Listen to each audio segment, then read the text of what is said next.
Chapter 204.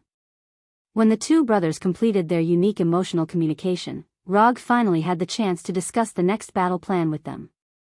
First, let Malekith take out the ether particles from Jean's body, and then let Thor summon lightning to completely destroy the ether particles.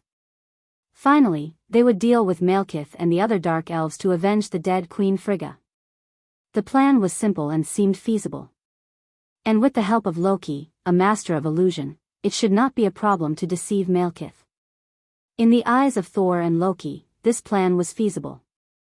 Even if something went wrong, they had enough ability to solve it. But Rog's view was just the opposite. If there were no accidents, Thor's plan was destined to fail. The reason was very simple, that was, the ether particles were the reality of the Infinity Stones. Infinity Stones were not so easy to destroy. To some extent, Infinity Stones were basically equivalent to the corresponding law. Without the same level of energy, or energy of the same attribute, wanting to destroy an Infinity Stone was tantamount to a fool's dream. Well, I don't want to undermine your confidence, but I don't think things will be that simple. Thor, your lightning is indeed very powerful, but if you want to destroy the ether particles, it may not be enough. So I suggest, in addition to your plan, add a backup plan. If Thor successfully destroys the ether particles, then naturally, everyone will be happy, but if he fails, I hope it can be done according to my own way. Rog did not directly oppose Thor's plan, because even according to his own plan, he needed Malekith to take out the ether particles from Jean's body. The only difference between the two plans was who would deal with Malekith first. No problem, as long as you can deal with Malekith, I don't mind giving him to you. Thor did not oppose Rog's proposal. As the only person present who had briefly fought with Malekith, he was very clear about Malekith's strength. Although Malekith had thin arms and legs, when it came to fighting, he was also a powerful opponent. After making a simple plan, Loki steered the spaceship toward Malekith's flagship. The Dark Elves' flagship was a Dark Elven spaceship that had been magnified 10 to 20 times. The hull of the Dark Elven spaceship was like a gigantic sword stuck into the plains. Malekith led a small group of soldiers out of the main ship, while Rog and the others looked down at them from a small hill not far from the main ship. Good luck. After he finished speaking, Rog summoned the fourth Hokage's white Haori out of thin air. You need to change clothes before fighting? Loki said with a hint of sarcasm. You don't understand. This shirt has its own halo. Rog ignored Loki's mockery and took out several Thor kunais and threw them in different directions. When he finished throwing the Thor kunais in his hand, Thor and Loki also began their performance. Loki stabbed Thor with a dagger and pushed Thor down the hill. Then, in front of Malekith, he cut off Thor's right hand that he used to summon Thor's hammer. As expected, Malekith took out the ether particles from Jane's body. At this time, Thor returned to his original appearance and used Thor's hammer to summon a powerful lightning bolt, which directly struck the ether particles floating in the air. Boom! The ether particles that were hit by the silver lightning suddenly exploded, turning into solid rubies that fell around. Did it work? After seeing this scene, Thor and Loki could not help but breathe a sigh of relief. But they soon found that they had thought too much. The ether particles that had become solid floated in the air again, and in the blink of an eye, they returned to their original liquid state and quickly poured into Malekith's body. Sure enough, the scene in his memory still happened. Thor's plan failed, and Malekith succeeded in retrieving the ether particles. If no one else intervened, Malekith would have driven the main ship to London, just like in his memory. Then, using the convergence of celestial bodies and the ether particles that occurred once in thousands of years, the universe would return to the Dark Age. However, Rog did not intend to let things develop according to the original script. He would deal with Malekith here, complete Thor's commission, and get the 250 ninja coins. Flying Thor. Rog disappeared from the hillside and instantly appeared beside Thor. Thor and Loki both had the Flying Thor technique left by him, and Thor and Loki also knew this. He flashed to Thor's side without any hesitation and used the lightning body blink again. Odama Rasengan. Just as the Odama Rasengan in his hand was about to hit the motionless Malekith, a tall figure suddenly appeared and used his body to resist the Audiobook in his hand. Cursed warrior. This was the strongest cursed warrior among the Dark Elves. The Audiobook, which could even send Hulk flying, was blocked by the cursed warrior. The strong twisting and tearing force did not send the cursed warrior flying, and it did not even leave him with much injury. The strengthening of this physique was a little too excessive. Rog did not continue to maintain the Audiobook, because in this short 1 or 2 seconds, Malekith opened his eyes again, and the other Dark Elves also aimed their energy guns at him. Flying Thor. Without any hesitation, he directly flying Thunder God left the place. He had no interest in using his body to take the damage of the energy guns. After teleporting to a teleportation point that had already been prepared, a large number of visible light blue chakra and silver-white lightning immediately emerged from his body. Lightning Release Chakra Mode. The moment Rog entered the Lightning Release Chakra mode, Thor also launched an attack at Malekith. Just like Rog, Thor's lightning attack was blocked by the cursed warrior in front of Malekith. He did not know how the cursed warrior's constitution was created. After blocking Rog's Audiobook and Thor's lightning, the cursed warrior still looked lively. Except for some cracks in the armor on his body, he looked no different from before. What was even more shocking was that after blocking Thor's lightning attack, the cursed warrior ran in front of Thor and directly engaged in hand-to-hand combat with Thor. The cursed warrior tangled with Thor, and Loki was used as a target by the other Dark Elves. Energy bullets were constantly flying toward him. What was more troublesome was that Loki had to protect Jane's safety. "I'll take her away." As soon as Rog's voice sounded, Loki found that Jane, who was in his arms, had disappeared. After bringing Jane back to the previous hillside, Rog's figure disappeared again. Flying Thor. Lightning Blink. Rog, who had entered the Lightning Release Chakra mode, once again appeared in front of Malekith. The Tachi in his right hand made of lightning directly slashed at Malekith's neck. Lightning Sword Slash. Chapter 205. The Thunder Katana made of lightning struck at Malekith's neck at an unimaginable speed. As long as it hit, even if Malekith had ether particles in his body, he would not be able to avoid the end of being beheaded. Before swinging the katana, Rog was even prepared to take Malekith's attack head-on. That's it.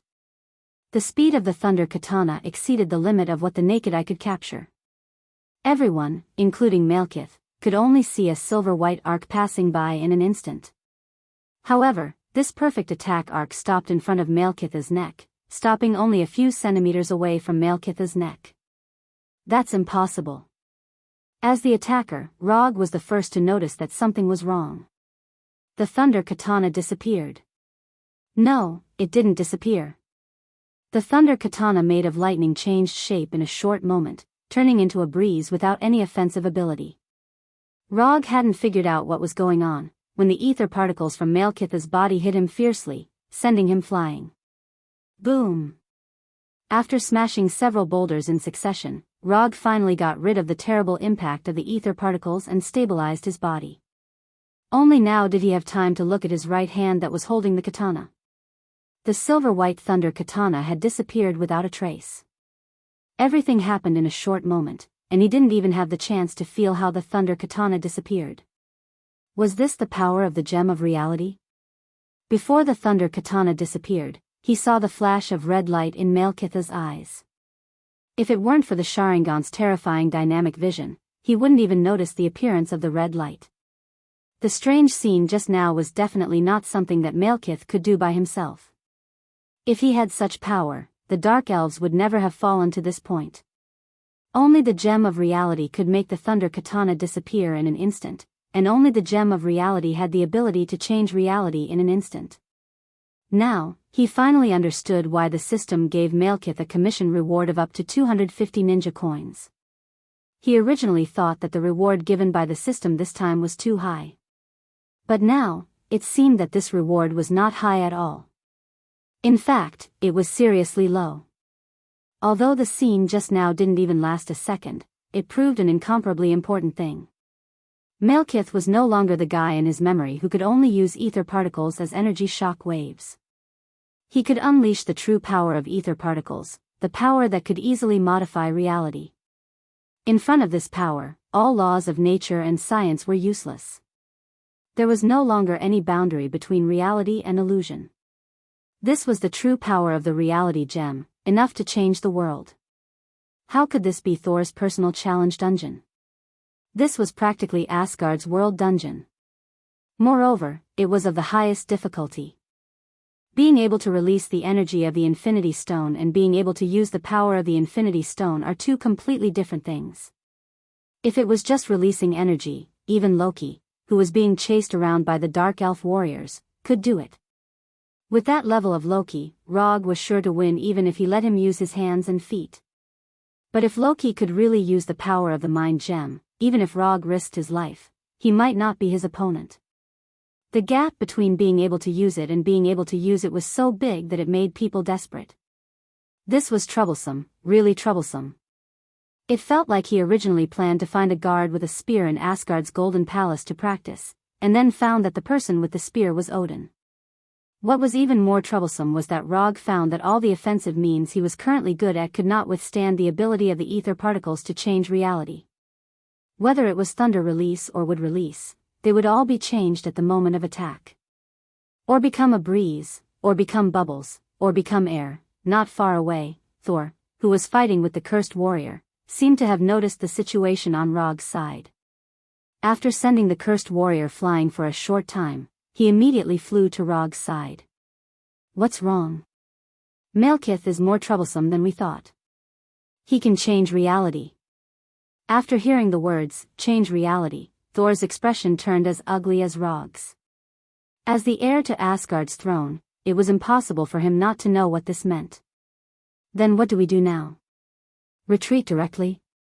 In the face of such an unreasonable enemy, retreating was not an unacceptable thing. Retreat first to preserve their strength, and after finding a suitable way, they would deal with the enemy. This was also a relatively common and very reasonable operation. Of course we can retreat, but if we retreat, the next battle may be on Earth or Asgard. As soon as Rog finished speaking, the liquid-like ether particles arrived in front of him and Thor. Boom! Dodging the collision attack of the ether particles was not very difficult. The difficult part was how to resist the ether particles' ability to change reality.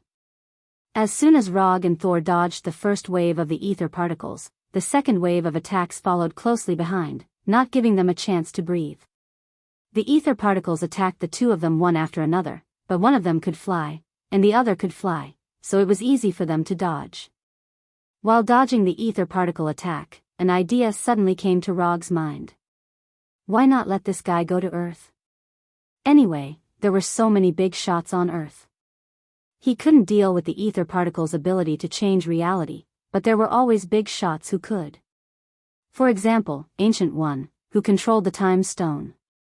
However, this idea only appeared for a few seconds before it was thrown to the back of his mind. Running away with his tail between his legs was not in line with his style at all. Especially when he was still wearing the white Haori of the fourth Hokage. Bearing the name of Hokage, I can't lose. An inexplicable fire surged from his heart. Isn't it just ether particles? Fight. The plan remains unchanged. Leave Malekith to me, and you and Loki deal with the others. As soon as his voice fell, he put his hands together, and the chakra in his body began to change. Red arc-shaped eyeshadow appeared around the Sharingan, forming an inexplicable match with the blood-red Sharingan. A red circle also appeared on his forehead, and the Sennin body inherited from Hashirama also received a terrifying increase at this moment. Facing Malekith, an enemy who controlled ether particles, he had to use his strongest form to protect his name as the fourth Hokage. Shikatsu Forest Sage Mode, activate. Chapter 206. For the so-called title of Yondaime Hokage, he was willing to risk his life against an enemy who had lived for thousands of years and controlled ether particles. In the eyes of many people, this may not be a wise choice. Even Thor, who was more familiar with Rog, would think that his decision was a bit reckless. But in Rog's own view, this was a necessary battle, a battle worthy of him going all out and even risking his life for a chance to win. Since he crossed into this world, he has been living a relatively smooth life. Even if he encounters an enemy that he can't deal with in a short time, he can rely on the system to become stronger little by little, and then defeat the opponent with strength that surpasses the opponent. He has fought too many battles where the strong defeated the weak. But he has never experienced a battle where the weak defeated the strong. But now, there is such an opportunity in front of him. He can choose to retreat and let the stronger Odin and the Ancient Ones solve the problem of Malekith. But he has learned ninjutsu for so long and completed so many commissions, not to safely retreat when encountering an enemy that he can't deal with. Whether it was Chinibu or Brainless, this time, he was not going to back down. Not to protect the world, let alone to complete the commission. This battle, he will only fight for himself. After he entered Sage mode, everyone present sensed the change in him. An indescribable aura quickly enveloped the entire plains. Among them, the one who felt it the most was Malekith, who had just fought with him. Malekith was not a weakling to begin with. After gaining control of the ether particles, his strength had increased by a terrifying amount. Although he didn't know what Rog had done, he was sure that the current Rog was completely different from before. Bang bang bang bang bang, under Malekith's gaze, 8 identical shadow doppelgangers appeared around Rog. These 8 shadow doppelgangers did not attack Malekith immediately, but ran in different directions, forming a roughly circular encirclement. Malekith didn't care about the encirclement of the shadow doppelgangers. The power of ether particles was enough to make him invincible. In the face of absolute power, any tactics would be meaningless. Rog also ignored the departure of the shadow doppelgangers. Before summoning the shadow doppelgangers, he had already formulated the relevant tactics. Immortal method, wood release, wood puppet technique. Although he knew that ether particles could change reality in an instant, he still summoned Arhat the Wood. Arhat the Wood, dozens of meters high, jumped out of the ground, like a demon from the abyss, looking down at Malekith, who was wrapped in ether particles. As soon as Arhat the Wood appeared, he raised his huge right fist and attacked Malekith. Along with the wooden Arhat, there were 2 shadow clones on either side of Malekith. The huge wooden fist hit the ether particles in front of Malekith, and the terrifying force set off a shock wave that surpassed the speed of sound at the moment of impact. Before the shock wave could disperse, Malekith's body flashed with a red light, and Arhat the Wood was instantly disintegrated into square pieces of wood. The moment Arhat the Wood was transformed, the shockwave disappeared without a trace, as if it had never appeared. Modifying reality. Malekith once again used ether particles to modify reality, instantly eliminating Arhat the Wood, who was a headache for most of his enemies. However, the moment Arhat the Wood was disintegrated, the 2 shadow doppelgangers also threw out the attacks they had prepared. Immortal method, illusion, dark sneaking technique. Immortal method, fixed body technique. Physical attacks were undoubtedly the easiest to modify, so Rog did not have much hope for Arhat the Wood from the beginning. The only purpose of the 10-meter-tall wooden Arhat was to attract Malekith's attention. Fixed body technique and dark sneaking technique were the first batch of ninjutsu and genjutsu that Rog had learned, and they were also skills that he often used to clean up small soldiers. But now, he let the shadow doppelgangers cast these 2 ninjutsu and genjutsu on Malekith. When dealing with ordinary people, fixed body technique could be called a control skill. But for an existence like Malekith, fixed body technique was basically a skill that could not be effective. Even if he used the immortal method, chakra, the result should not be much different. But Rog did not mind using a shadow doppelganger to try and see if there was a chance. If there was, then the next battle would undoubtedly be much simpler. Reality was cruel. Even if it was upgraded to immortal method, fixed body technique, it still did not have any effect on Malekith. The moment Malekith noticed something strange, he waved his hand, and 2 ether particles attacked the 2 shadow doppelgangers. Compared with the fixed body technique, dark sneaking technique was obviously more effective. As soon as Malekith raised his right hand, he found that his vision suddenly turned black, as if the light of the whole world had disappeared. Although he was deprived of his vision, Malekith did not show any signs of panic. Darkness, for other creatures, meant danger. But for the Dark Elves, darkness was their best helper. Malekith did not even use the ether particles to modify the reality of his vision deprivation, but let the dark sneaking technique take effect on him. Although Rog's ability was slightly beyond his expectations, he still did not take it seriously. If his judgment was not wrong, the effect of the visual deprivation could only last for a short 1 or 2 seconds at most. He could afford to wait for 1 or 2 seconds. Bang! Bang! 2 sounds that were not loud but clear enough sounded, and the existence of the 2 shadow doppelgangers disappeared from Malekith's perception range. You dare to attack me with such weak doppelgangers? You really don't know the immensity of heaven and earth. A look of disdain appeared on Malekith's face. However, at this time, the danger instinct in his body began to frantically warn him. Immortal method, water release, water iron cannon technique. Immortal method, lightning release, spiral electromagnetic gun. At this time, Malekith still had not recovered his vision. For the sake of safety, he once again used the ether particle's ability to modify reality. Although he did not know what kind of attack Rog had launched, as long as all the attacks around him disappeared, it would be fine. Malekith's body flashed red again, and the liquid bullets and the spiral shells wrapped in lightning instantly disappeared without a trace. After modifying reality again, Malekith finally recovered his vision that had been deprived by the dark sneaking technique. However, when he regained his vision, he saw a scene that was completely unimaginable. It was Rog. Hundreds of Rogs appeared in his field of vision. An astonishing number of Rogs appeared in almost every area of the plane. The ones closer to him were only less than 10 meters away, and the ones farther away were hundreds of meters or even a kilometer away. Whether it was the fixed body technique or the dark sneaking technique, they were just a small part of the plan. Just like the wooden Arhut, Rog never expected these 2 ninjutsu and genjutsu to cause any harm to Malekith. What he wanted was just a little bit of time, and to force Malekith to modify reality. Since he was playing with his life, how could 8 shadow doppelgangers be enough? Chapter 207. It was the first time in Rog's life that he had created so many shadow clones at once. If not for Second Last's chakra and the sage body, he would not have dared to try such a dangerous method. Apart from the main body, all the shadow clones only had enough chakra to release 2 or 3 ninjutsu.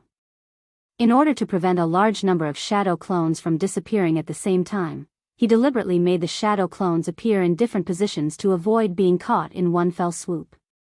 After creating so many shadow clones, Rog also let the shadow clones help Loki deal with the dark elf warriors who were besieging him, and then brought him to Jane.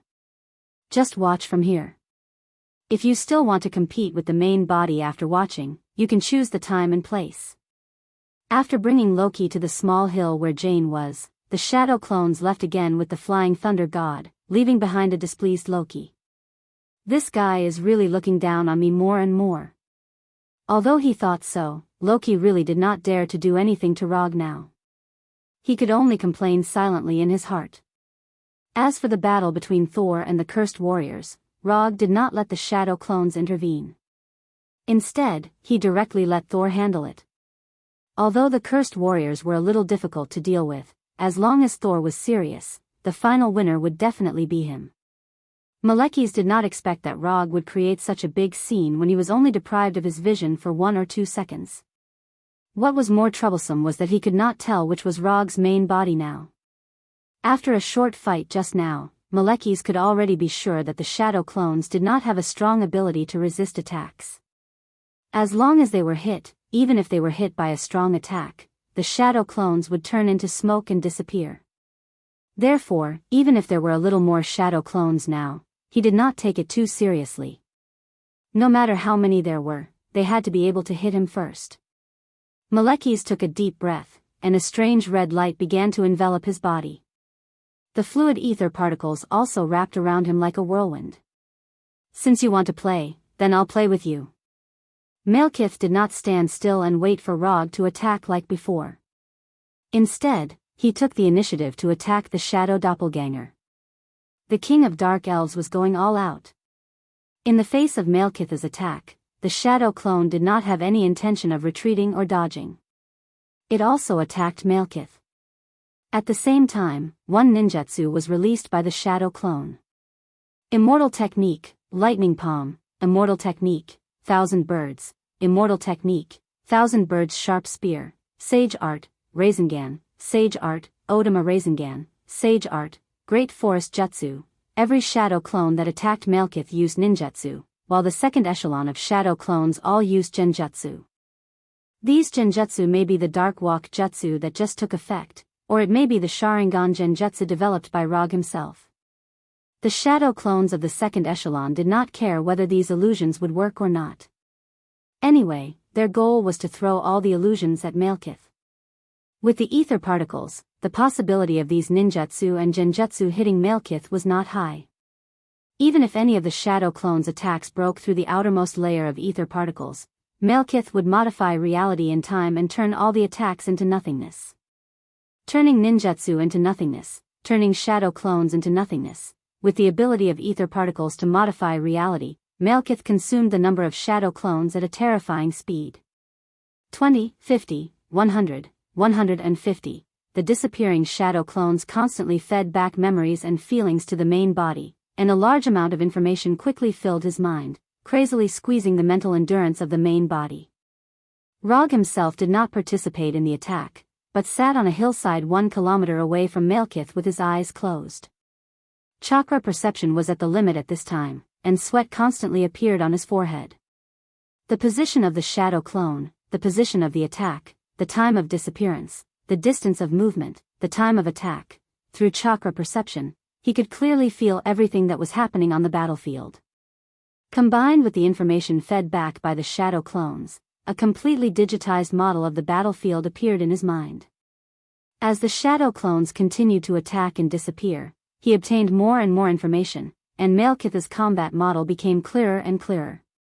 The ether particles' attack speed, movement speed, impact force, Malekith's own movement speed, attack habits, degree of agility, the number of times the ether particles could modify reality, the range of its effects, the effective time, and other information were constantly being obtained. The ether particles' ability was indeed very strong.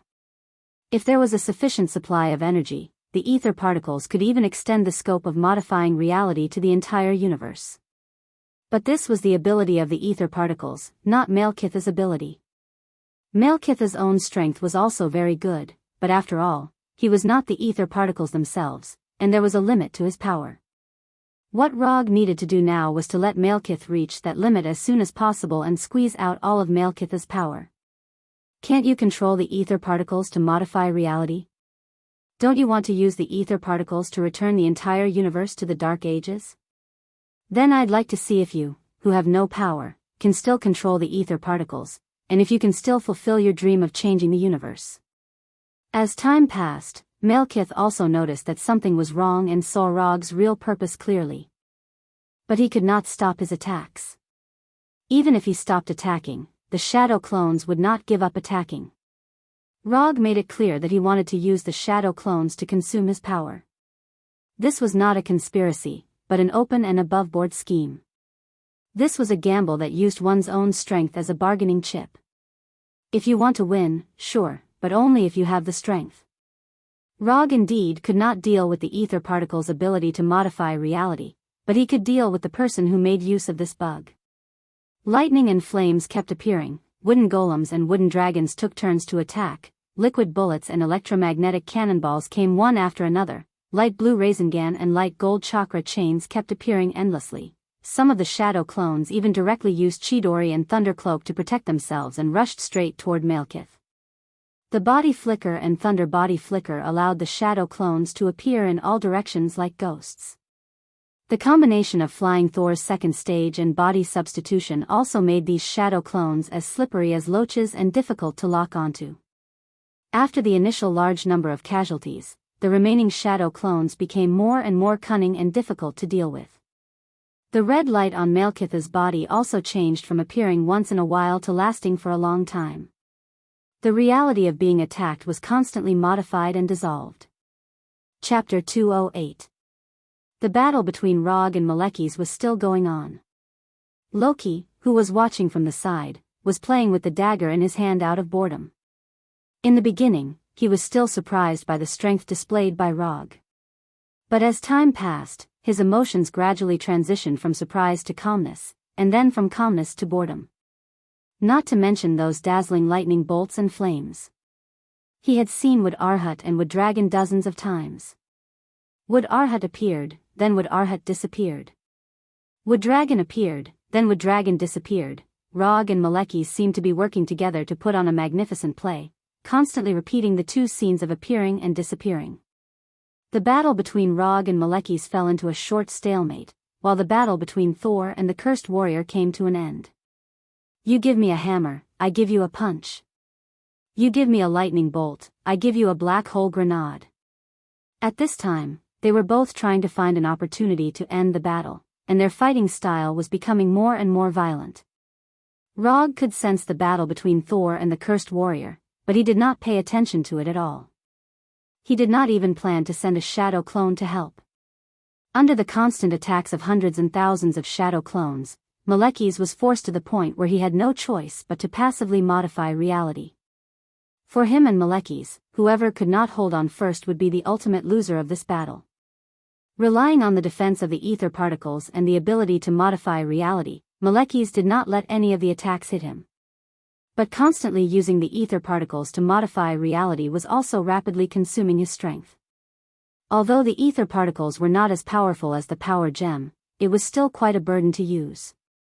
Especially when using the ether particles to modify reality, the terrifying consumption could even directly drain a Dark Elf warrior or an Asgard warrior. Malekith could not remember how many times he had used the ether particles to modify reality, nor how many shadow clones he had destroyed. The only thought in his mind now was to find Rog's original body as soon as possible, and then use the ether to directly erase this extremely annoying earthling. Malekith was very uncomfortable now, and Rog was not any better. Every shadow clone that disappeared would give him a piece of memory and experience. Although the feedback wasn't 100% real, it was still an inhuman feeling when so many of them were stacked together. If it wasn't for his mental endurance, he wouldn't have been able to endure the pain and would have dispelled the remaining shadow clones. Rog finally understood why Naruto was the only one who dared to use shadow clone jutsu in battle. In addition to Naruto's excessive amount of chakra, another important reason is that only he has this unparalleled extraordinary endurance to withstand the pain feedback from the shadow clone jutsu. While enduring this inhuman pain, Rog had to constantly organize the information in his mind and establish a combat model belonging to Malekith. Using the ether particles to modify reality will bring a huge burden, but it doesn't take much effort to drive the ether particles for physical attacks and defense. So even if the shadow clone jutsu consumed most of Malekith's strength, making him unable to continue to use the ether particles to modify reality, the defense circle built by the ether particles was still a problem he had to face. But this problem was not very serious. At least compared with the abnormal ability to modify reality, the defense and attack of the ether particles themselves were in an acceptable range. And after collecting a lot of data on the attack and speed of the ether particles through the shadow clone jutsu, Rog was confident that he could end the battle in an instant after Malekith lost the ability to modify reality. Compared with Rog, who was gradually taking the initiative, Malekith's current situation was obviously much worse. In the face of Rog's open conspiracy, he had no choice but to retreat, nor did he have any reinforcements. The Dark Elf warriors had been dealt with by the shadow clone jutsu long ago, and his strongest subordinates, the cursed warriors, were also entangled with Thor. In order to resist the shadow clone jutsu storm-like attacks, he could only choose to modify reality again and again, consuming his dwindling strength again and again. No, I can't go on like this. The longer this drags on, the worse the situation will be. Malekith's brain began to work frantically, thinking of all the ways that could help him get out of the current situation. He could not count on his subordinates, and there was no environment around him that could be used. On the vast plains, there were only stones and sand, and there was nothing that could help at all. Celestial convergence. He could use the celestial convergence. When the celestial convergence connected the 9 realms together, the power of the ether particles would increase exponentially every time they connected to a country. If they could connect to the 9 realms, the power of the ether particles would be enough to affect the entire universe. At that time, not to mention Rog, even if Odin was present, he would not be able to stop the universe from returning to the Dark Age. Malekith quickly remembered his original plan, and then he immediately discovered the problem. The celestial convergence would only last for a short period of time. He had to release the ether particles in the right place at the right time to connect to the 9 realms. Although Svartalfheim was also one of the 9 realms, it was not the connection point of the celestial convergence, and now was not the time for the celestial convergence. There were still at least several hours before the celestial convergence. He could not hold on for so long under Rog's attack, and Rog would never give him so much time. The time was not right, and the place was not right. Even if the ether particles could change reality, it was impossible to advance the time of the celestial convergence. Unless he collected all 6 infinity stones. Wait, although my strength is not enough to advance the time of the celestial convergence, I can create an environment similar to the celestial convergence. Just creating a similar environment, this degree of change in reality was completely within his acceptable range. Malekith finally found the straw that belonged to him. Earthling, you've lost. Without any hesitation, Malekith stimulated the remaining energy in his body and began to use the ether particles to modify reality. The convergence of the 2 countries of Svartalfheim and Earth was enough to increase the power of the ether particles to a terrifying degree. A dazzling red light that was far more dazzling than before erupted from Malekith's body, and the strange dark red color instantly occupied everyone's vision, as if the whole world was only left with the dark red light in front of them. This dark red light only lasted for a short moment before dissipating. When the real color returned, a circular portal with a diameter of several kilometers appeared in the air. No, this was not a portal, this was a space connection point created when the 2 countries converged. Rog recognized the city on the other side of the space, London, England. Chapter 209.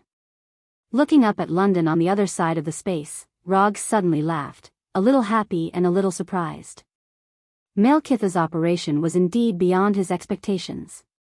He never thought that Malekith would use ether particles to forcefully modify reality and create a celestial convergence phenomenon that only belonged to Svartalfheim and Earth.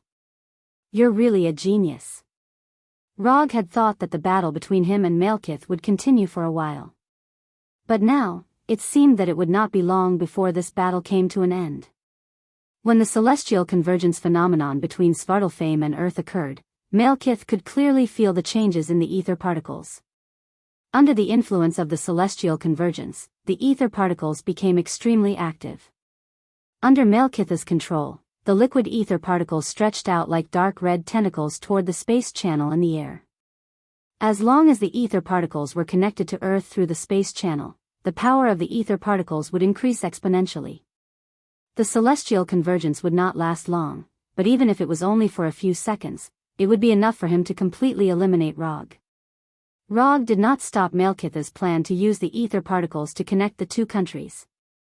He even asked the shadow clones to stop attacking so that Malekith could have an undisturbed environment. The moment the shadow clones stopped attacking, Malekith sensed that something was wrong. But he did not think too much about it.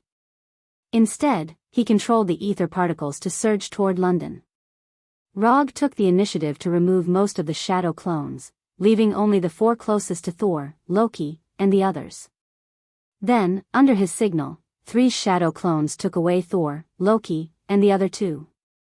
As for the cursed warriors, they were stopped by the last shadow clone. When the shadow clones took Thor and the others away from the plains, Rog did not stay idle. He used Thunder Body Blink and quickly left the plains. Malekith sensed that Rog and the others had left. In his opinion, this was just Rog's final struggle. No matter where Rog escaped to, even if he ran to the other side of Svartalfheim, the terrifyingly strengthened ether particles could directly erase the reality of his existence. Although the ether particles that only connected Svartalfheim and Earth could not extend their power to the entire universe like they did when they connected the 9 kingdoms. However, there was no problem in expanding the scope of reality modification to the entire Svartalfheim. No matter how fast Rog retreated, it was impossible for him to leave Svartalfheim in such a short time. In other words, when the ether particles officially connected to Earth through the spatial channel, it would be the moment of Rog's death. However, Malekith soon discovered that Rog was not as crazy as he had imagined. After expanding the distance between the two to about 3 kilometers, Rog stopped. The shadow clone stopped as well. "Rog, what's going on?" Thor asked Rog with a look of displeasure. Seeing that the battle between him and the cursed warrior was about to end, Rog's shadow clone suddenly appeared in front of him, then picked him up and ran away without saying a word. "It's nothing, I just don't want you to be affected by the inexplicable power." At this distance, he could no longer see Malekith's appearance, but he could still see the ether particles flying towards the spatial channel. "Aren't you going to stop Malekith? Once the ether particles connect to Earth, no one will be able to stop Malekith." Thor's understanding of the ether particles was no less than Rog's. He was also very clear about the consequences of the ether particles connecting to Earth. "Don't worry, Malekith doesn't need us to stop him," Rog said with a calm face. If it weren't for the fact that his wild laughter did not match his Haori, he would have laughed like the 4 Uchihas laughing brothers. Although they were not very relieved with Rog's answer, at this time, they had no way to break through the 3 kilometers in an instant. They could only watch the tentacle-like ether particles pass through the spatial channel and go to the sky above London. When the ether particles were successfully connected to Earth, Malekith felt a powerful force that he had never felt before. This force was beyond his imagination, and it gave him a strange feeling of omnipotence. If he wanted, he could even turn Svartalfheim into Asgard in an instant. It was not until now that Malekith finally realized how powerful the ether particles were. This was a power comparable to the gods of the universe, and this was the law of the universe that could not be resisted. After trying to calm down, a cruel smile appeared on Malekith's face. He did not want to erase Rog in an instant. He wanted to let Rog feel extreme pain, and then take away his life bit by bit. "Little Earthling, repent. Repent for being my enemy, repent for being the enemy of the ether particles, repent for being the enemy of the dark elves." The image of Rog wearing a Haori appeared in Malekith's mind. He slowly raised his right hand and put his middle finger and thumb together. Snap! Without any hesitation, Malekith snapped his fingers confidently. With the snap of his fingers, the ether particles in his body also shone with a dark red light. Then, nothing happened. What was going on? Why didn't the ether particles' ability to change reality take effect? Why didn't that annoying Earthling turn into a slave of pain and come to me? The proud look on Malekith's face was quickly replaced by doubt.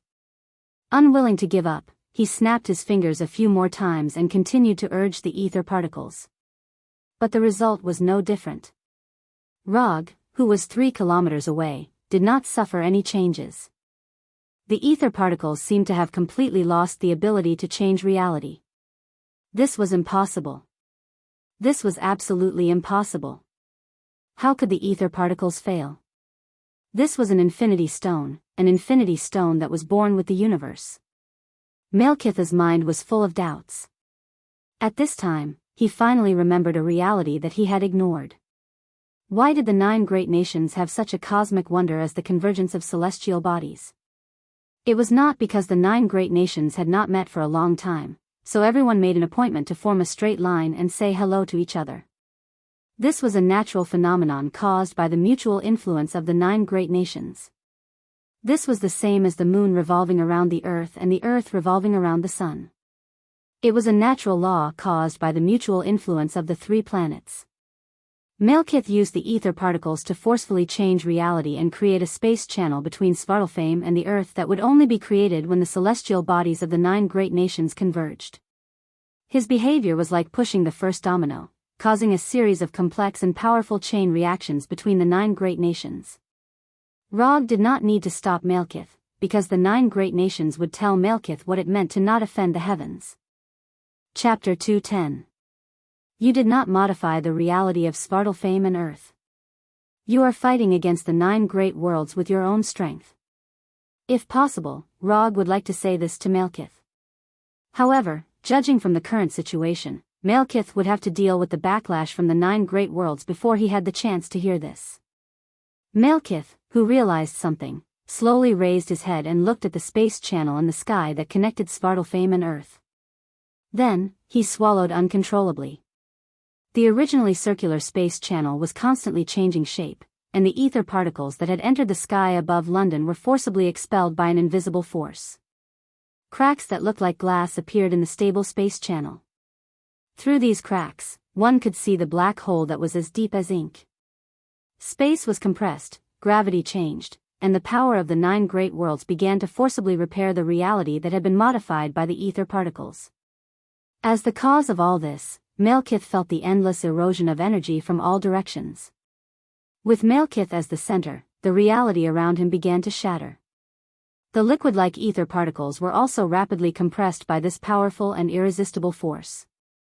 They were directly compressed from an illusory liquid state into a red gem the size of a finger. When the ether particles were forcibly compressed and condensed, Malekith was horrified to find that he had completely lost his connection with the ether particles. The ether particles returned to their original gem form, emitting a red light and floating quietly in front of Malekith. Although it was only a short distance of less than 10 centimeters, Malekith could not even reach out to touch the gem of reality. The extremely terrifying energy wrapped around him tightly like a cocoon, completely restricting all of his movements. As time passed, the cocoon made of energy continued to shrink in size, crazily squeezing Malekith inside. Chaos, fury, destruction, death, energies of various natures were like locusts constantly nibbling away at Malekith's body, making him, who was already in unbearable pain, feel even more extreme pain. At this time, Malekith finally understood why Rog had directly left the plains and why he had allowed him to control the ether particles to connect to Earth. This Earthling had expected this and had deliberately waited for all of this to happen. Malekith felt that he had finally guessed Rog's plan. He laughed wildly with a voice mixed with pain. However, Malekith did not expect that this was not Rog's plan at all. Even Rog himself did not expect that Malekith would choose to use the method of connecting to Earth to solve the problem. According to his plan, Malekith would lose the ability to change reality under the constant pressure of the Shadow Clone. Once most of Malekith's power had been consumed by the Shadow Doppelganger, the main body would appear and use the most proficient instant-killing method to directly end Malekith's life. However, Malekith's godly maneuver had disrupted his plan, making his previous act of collecting information seem redundant. Rog could only hope that Malekith would be able to withstand the backlash of the 9 realms so that he could make use of the information he had previously collected. The reality modified by Malekith was quickly corrected, and the space channel quickly disappeared under the influence of the 9 realms. Although the space channel had disappeared, the energy on Malekith's body showed no signs of dissipating at all. And with the passage of time, this energy became more and more abundant. The celestial convergence of the 9 realms would break the boundaries of each country, which also meant that the power of each country could be transmitted to other countries. Fortunately, it was not the time for the celestial convergence to happen. Otherwise, under the combined suppression of the 9 realms, Malekith would have been directly crushed into a meat paste or eroded into an atomic state by the energy. But even so, Malekith was now on the verge of death. If this chaotic energy did not dissipate, he would undoubtedly bid farewell to this world. At this moment, a tall figure broke through the surrounding chaotic energy, resisted the erosion of the energy storm, and stepped in front of the immobile Malekith. The person who came was none other than Malekith's strongest subordinate, the Cursed Warrior. At the moment when the strange phenomenon occurred, the Cursed Warrior took advantage of the opportunity to kill Rog's shadow clone and quickly rushed to Malekith's location. But the chaotic and powerful energy storm prevented him from moving forward, so it was not until now that the Cursed Warrior had successfully arrived in front of Malekith. The Cursed Warrior, who could even resist Rog's Odama Rasengan and Thor's lightning, was now covered in blood, and the armor on his body had been eroded by the chaotic energy, completely losing its defensive power. After arriving in front of Malekith with difficulty, the Cursed Warrior silently glanced at the king he had served for thousands of years. Then he stretched out his right hand and grasped the gem of reality floating in front of Malekith. The Cursed Warrior was not Malekith. He had no experience in controlling the gem of reality, nor did he know how to use the power of the gem of reality. But he still had no intention of letting go. No experience, no matter. Not knowing how to use it, no matter. Although the Cursed Warrior could not use the gem of reality like Malekith, He had his own way of using it, a very expensive but very effective method. After holding the gem of reality in his right hand and patting his heart twice, the cursed warrior, who was already covered in blood, shone with a magma-like orange-red light. The dark elves were immortal. The cursed warrior let out the last roar of his life. The moment the roar ended, the cursed warrior exploded, and the gem of reality in his right hand shone with a dark red light again. Modify reality. The dark red light flashed, and the chaotic energy eroding Malekith suddenly disappeared, and the energy storm on the entire plane disappeared.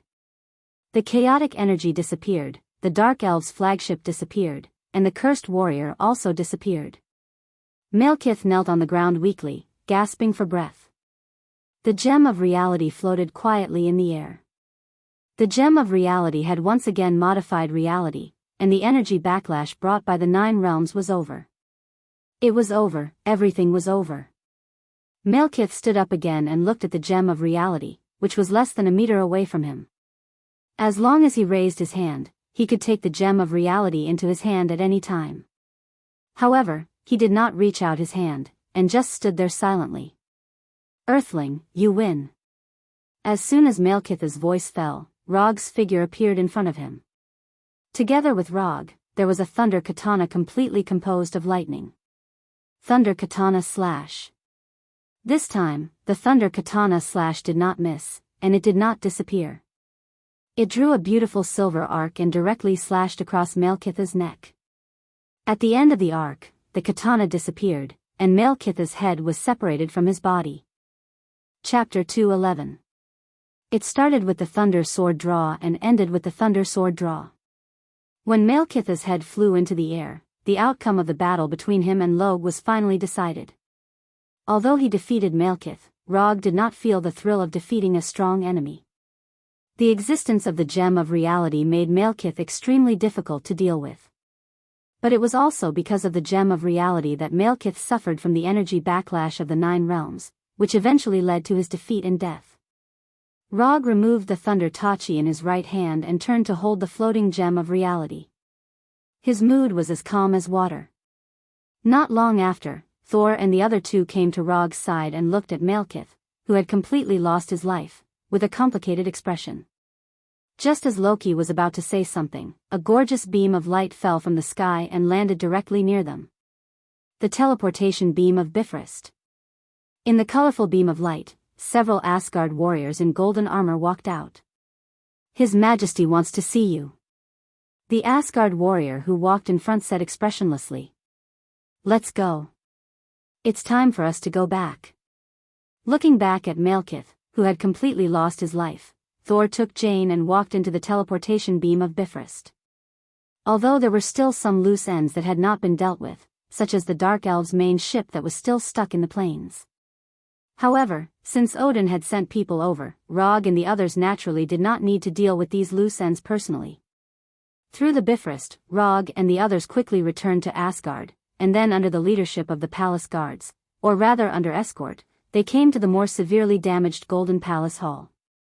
The attack of the Dark Elves caused serious damage to the Golden Palace Hall, and Rog's crazy driving caused the Golden Palace Hall to suffer the most serious damage since its establishment. I told you still have a pillar that hasn't been destroyed. When passing by the only remaining stone pillar in the Golden Palace Hall, Loki turned his head and said to Rog. I know. I did it on purpose. Rog ignored Loki's complaints. He was now thinking about a very serious matter. Because of him, Loki did not fake his death as he remembered. This also meant that the scene of Odin being thrown to the New York nursing home by Loki might not happen again, and Odin might not die so quickly. Since Odin would not die so quickly, many things would not happen. For example, the reappearance of the death goddess Hela, the twilight of the gods brought by the flame giant Surtur, and the crazy titan who coveted the space gem for a long time. Just as Rog was seriously thinking about what the future would be like, Odin's slightly tired voice sounded. Log, give me the gem of reality in your hand. Rog didn't say anything and directly opened his right hand that was holding the reality gem. Just as he opened his palm, the reality gem flew towards Odin and landed in Odin's hand. Odin didn't explain anything. A few golden electric currents suddenly appeared in his hand, and the reality gem also shone with a dark red light. The dark red light quickly swept through every corner of the Golden Palace like a wave, and the severely damaged Golden Palace quickly returned to its original appearance. The Golden Palace returned to its original appearance, but Odin didn't stop what he was doing. With a wave of his hand, a cube that looked like a Rubik's Cube appeared in his hand. Then, under the gaze of Rog and the others, Odin put the reality gem into the cube, turning the originally white and flawless cube dark red. I did some sealing on the reality gem to reduce the difficulty and danger of using it, making it easier for you to control or use the power of the reality gem. The principle of the seal is the same as the Rubik's Cube, so if you like, you can call it the reality cube. After saying that, Odin threw the reality cube in his hand to Rog. Rog had just caught the reality cube thrown by Odin when he heard Odin's voice again. From now on, you are the guardian of the reality gem. Although Odin's voice revealed a trace of exhaustion, there was no hint of joking. However, after hearing his words, Rog, Thor, and Loki all showed an incredulous look. Isn't this decision a bit too casual? Among the three, Loki was obviously more excited than Rog and Thor. He even began to imagine how much he could do if he had the reality gem. Conquering Jotunheim, conquering Warnerheim, conquering the land, forget about Earth, conquering that primitive country doesn't make much sense. Thinking of this, Loki couldn't help but turn his head and look at Rog. Unlike Loki, who was already full of crazy ideas, after hearing Odin's words, the first thing that appeared in Rog's mind was not how powerful the reality gem is, but how troublesome the reality gem is. In this universe, there are many madmen who want to get the infinity gem. And among these madmen, there are many madmen with terrifying strength. Without enough strength, not to mention guarding the reality gem, they may not even be able to keep their own life. To put it nicely, the infinity gem is a universal treasure that contains powerful power. To put it bluntly, the infinity gem is a disaster collector, and it's the kind of disaster collector that has super powerful power and can cover the entire universe. After thinking about it seriously, in fact, after thinking for more than 10 seconds, Rog made a decision. He has no interest in being the reality gem guardian. However, he is still a little interested in the name of the reality gem controller. Isn't it just the crazy Titan and some unknown universe-level enemies? Bring it on. After making the decision, he happily put away the reality Rubik's Cube in his hand. After handing over the reality Rubik's Cube to Rog, Odin left the Golden Palace Hall with the Gungnir, and his back looked a little lonely. Under the arrangement of Thor, Loki was locked back in his exclusive cell, and Rog returned to the room he lived in before. As for Jane, she was taken to his palace by Thor. As the future heir to the throne of Asgard, Thor has his own palace in the Golden Palace, which covers a large area and is luxurious enough. In the afternoon of the next day, Thor, who had disappeared for nearly 24 hours, finally appeared in front of Rog again. Malekith is dead, and according to the agreement, I will take you to Nidawyler. But before we set off, I need to explain to you first. There are not many dwarves living in Nidawyler, only about 300 people, and they are somewhat xenophobic and don't like people from other planets. The most important thing is, don't make fun of their height, they will go berserk. Chapter 2:12. Although he had some psychological preparation, when they came to Nidavyl, where the dwarves lived, Rog still had serious doubts about the dwarves. There are more than 300 dwarves living on the Nidavyl star ring. Among these dwarves, as long as they are adult dwarves, they are about twice his height. Even those underage dwarves are generally taller than him by a head. Earthling, do you want to make a suit of armor that suits you? Dwarf King Aitsue sat on a huge chair made entirely of metal and asked with his head down. Yes, I want a suit of armor that doesn't affect my speed and flexibility. The style of the armor can be roughly based on this. After that, Rog took out the sketch that he had drawn last night. Unlike the previous set of armor copied from Uchiha Madara, the armor sketch that Rog took out at this time is more modern. The overall shape of the armor is smoother and more fitting to the body curve. In this regard, Rog decisively borrowed some of the ideas of Tawny Mark series Iron Man armor. However, compared with Tawny's full coverage armor, the armor he designed can only be regarded as half coverage, and there are many fewer parts. In general, there are actually only 3 components. The main body composed of a chest protector, a waist protector, and a skirt, boots for the legs, and bracers for the arms. All the components will not be very thick, similar to the armor worn by Thor now. Although Rog will not wear a cloak like Thor, he intends to wear the Haori of Yondaime Hokage outside the armor. You can continue to improve your drawing skills, but I have a rough idea of what you want. After taking a look at the scroll handed by Rog, Dwarf King Aitsue immediately understood what kind of armor Rog wanted, and the specific building ideas quickly emerged in his mind. There is no problem in helping you build the armor, but you have to solve the materials yourself, do you understand? Understood. For Thor's sake, Dwarf King Ikki didn't mind helping Rog make a set of armor. It wouldn't take much time anyway. But as for the materials, Rog could only solve it himself. Although Asgard had sent a lot of materials, they were all used for a specific purpose. Dwarf King Aitsue would not use Asgard's materials for Rog. As for the materials, I can only provide vibranium and URU metal. As for the others, if you need them, I can get them as soon as possible. Rog was not dissatisfied with Dwarf King Aitsue's request. It was already good enough that the other party was willing to forge the armor for him. He couldn't expect the other party to pay for the materials. For the time being, he couldn't bring himself to do such a thing. Under the gaze of Aitsue and Thor, Rog took out a psychic scroll that he carried with him and channeled some of the vibranium and URU metal that he had collected before. Thank you Wakanda, thank you Asgard. When Rog channeled a pile of vibranium and URU metal, Dwarf King Aitsue's eyes were a little strange. Is this guy Odin's illegitimate son? Where did he get so much URU metal? Just the URU metal that Rog channeled now was more than the total amount in Nidawyler's warehouse. And Aitsue was sure that Rog had more URU metal than this. The URU metal that Rog channeled now was only about 1/3 of what he had. When Asari's army was fighting in Warnerheim, most of the URU metal sent by Asgard went into his pocket. Now, it was time for these URU metal to play a role. The number is a bit wrong. A set of armor can't use so much URU metal and vibranium. With a casual glance, it could be seen that the amount that Rog channeled greatly exceeded the need for a set of armor. Yes, if the number of armor is calculated, here is about the amount of 10 sets of armor. As soon as Rog finished speaking, Dwarf King Aitsue's face became a little gloomy. Another greedy guy. The agreement was only 1 set, but he wants 10 sets. Earthling, your appetite is too big. After hearing Rog's words, Thor's face gradually became ugly. Asking Dwarf King Aitsue to personally create a set of armor, even for him, was not an easy task. The reason why Aitsue agreed to his request so easily was mostly because of Odin's face. Here are the materials needed for 10 sets of armor.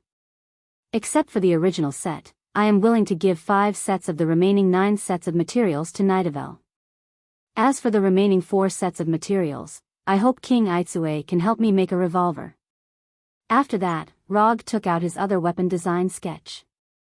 The style of the revolver on the sketch was very similar to the classic Colt Python, but it was larger and had not 1 barrel, but 2. This kind of weapon used by ordinary people doesn't use URU metal and vibranium at all. Tell me, what do you want? It was a revolver, and a gunpowder revolver at that. Let alone in Nidavel, even on Earth, this kind of thing is not considered a high-end weapon. I have no interest in gunpowder weapons, but I am still a little interested in firearms. I hope that this revolver can use the chakra on my body as the energy source and have the ability to fire ninjutsu bullets. Rog quickly explained to Aitsue what chakra and ninjutsu bullets are. Ninjutsu bullets, this is his own original term. To put it simply, some ninjutsu are prepared in advance and condensed into the shape of bullets, waiting for the needed time to fire it. This is purely a boring research he did before. But after seeing the Dwarf King Aitsue, he suddenly had the intention to make this research into a finished product. It's not difficult to extract the chakra on your body as energy and then fire it in the form of bullets. But firing ninjutsu bullets, I can only conclude this after seeing your so-called ninjutsu bullets.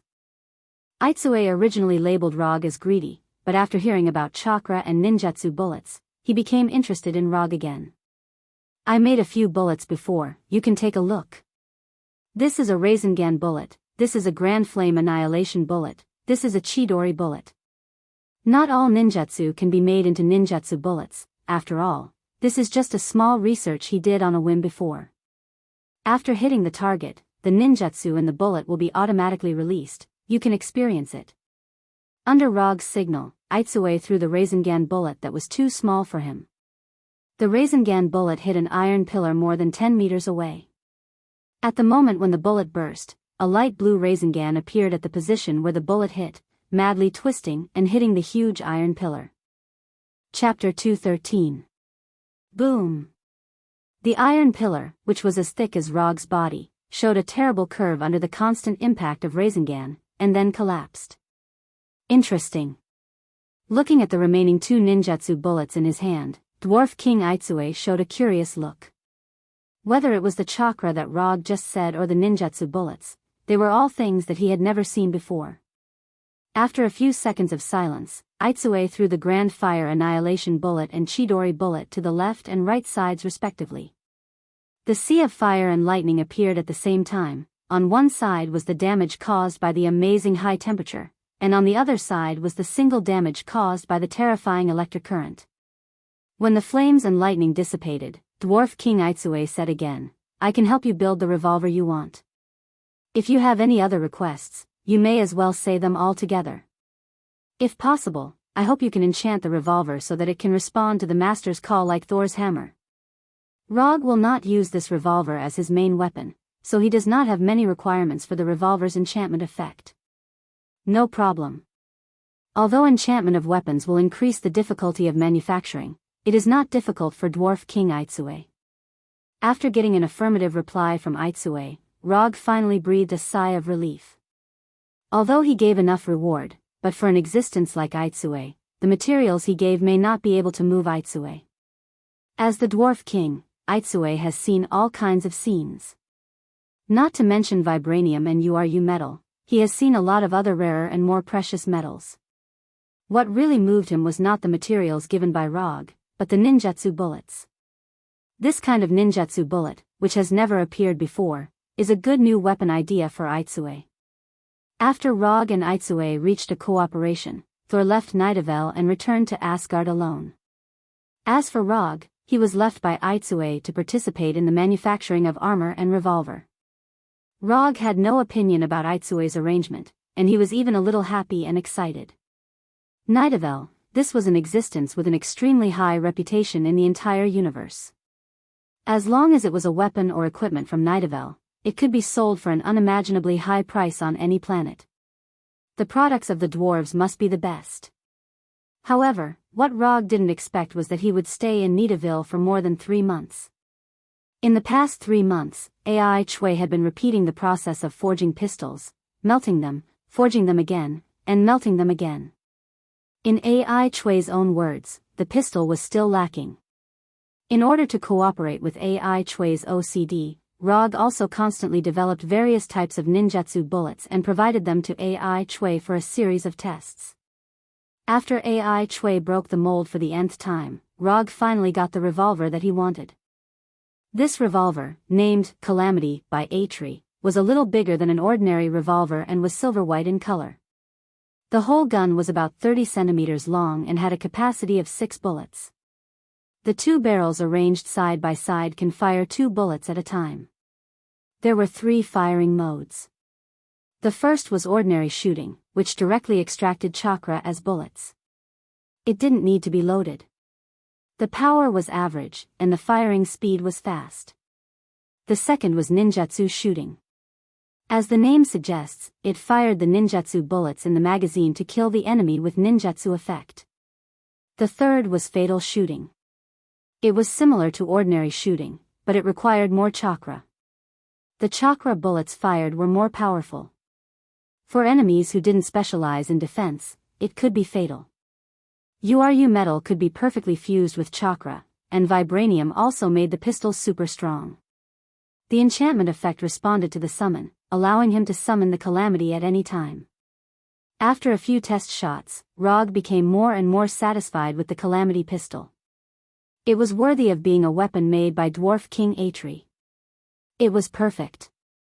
After putting on the armor that Atri had already made, and hanging the Kusanagi sword and Calamity on the left and right sides of his belt, Rog left Nidawyler, where he had lived for more than 3 months, and returned to Asgard through Bifrost. Because of his participation in Thor's escape plan, Heimdall was relieved of his position as the guardian of Bifrost by Odin. It wasn't until a month ago that Heimdall regained his original position and became Asgard's first line of defense. Do you want to return to Earth directly now? Heimdall, who was standing on the console, asked. I'll go back later. I'll say hello to Thor first. After saying goodbye to Heimdall, Rog directly used ninjutsu and flew in the direction of Golden Palace. Earth release, super light heavy rock technique. In more than 3 months in Nidawyler, in addition to cooperating with Atri to create Calamity, Rog did most of the research and development of ninjutsu bullets in exchange for new ninjutsu. Thor's commission provided him with up to 250 ninja coins as commission reward, plus the 335 ninja coins he originally had. The number of his unconsumed ninja coins reached an amazing 585 ninja coins. However, this amazing number didn't last long, and more than half of it was consumed by him.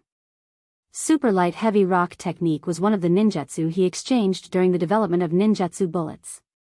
In addition to this ninjutsu that can greatly reduce the mass of matter and has allowed him to fly, he also exchanged more than a dozen ninjutsu including Fire Release, Great Fireball, Fire Release, Fire Dragon Bullet, Water Release, Water Shockwave, Water Release, Water Dragon Bullet, Water Release, Whirlpool Water Blade, Wind Release, Vacuum Ripple, Wind Release, Tornado Hurricane, and so on.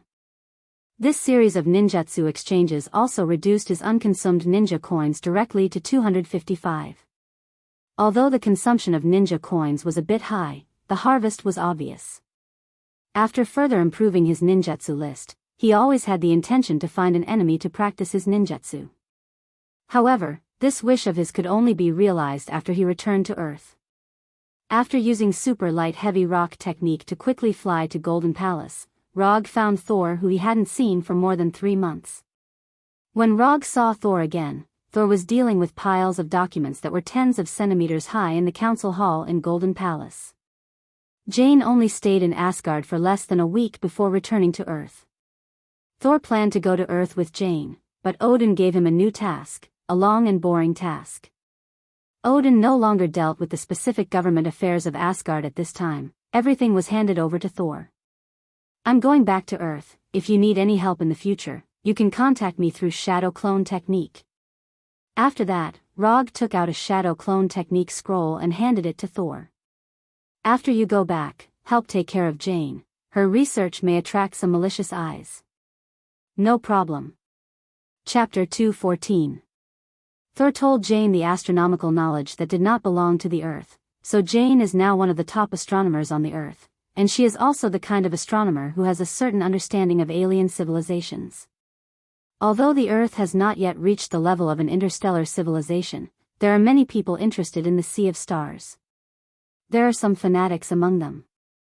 I will pay more attention to life safety, but if it is emotional and spiritual, I can't guarantee it. After a few seconds of silence, Rog suddenly said. As soon as he finished speaking, Thor, who was writing rapidly, stopped and looked at him with a frown. A few meters away, Thor's hammer became restless. I'm leaving first. If you have time, come to the Earth more often. Without waiting for Thor's reply, Rog directly used lightning body flicker and left the meeting room, leaving a few weak light blue electric currents. After leaving the meeting room, he didn't look for anyone else and flew straight to the Bifrost Hall. After saying goodbye to Heimdall, Rog walked into the transmission channel that exuded a brilliant light and returned to the Earth that he had been away from for a long time. He doesn't know if Heimdall did it deliberately or not, but the exit of Bifrost was set in a place that was completely beyond Rog's expectations. Times Square, Manhattan, New York City.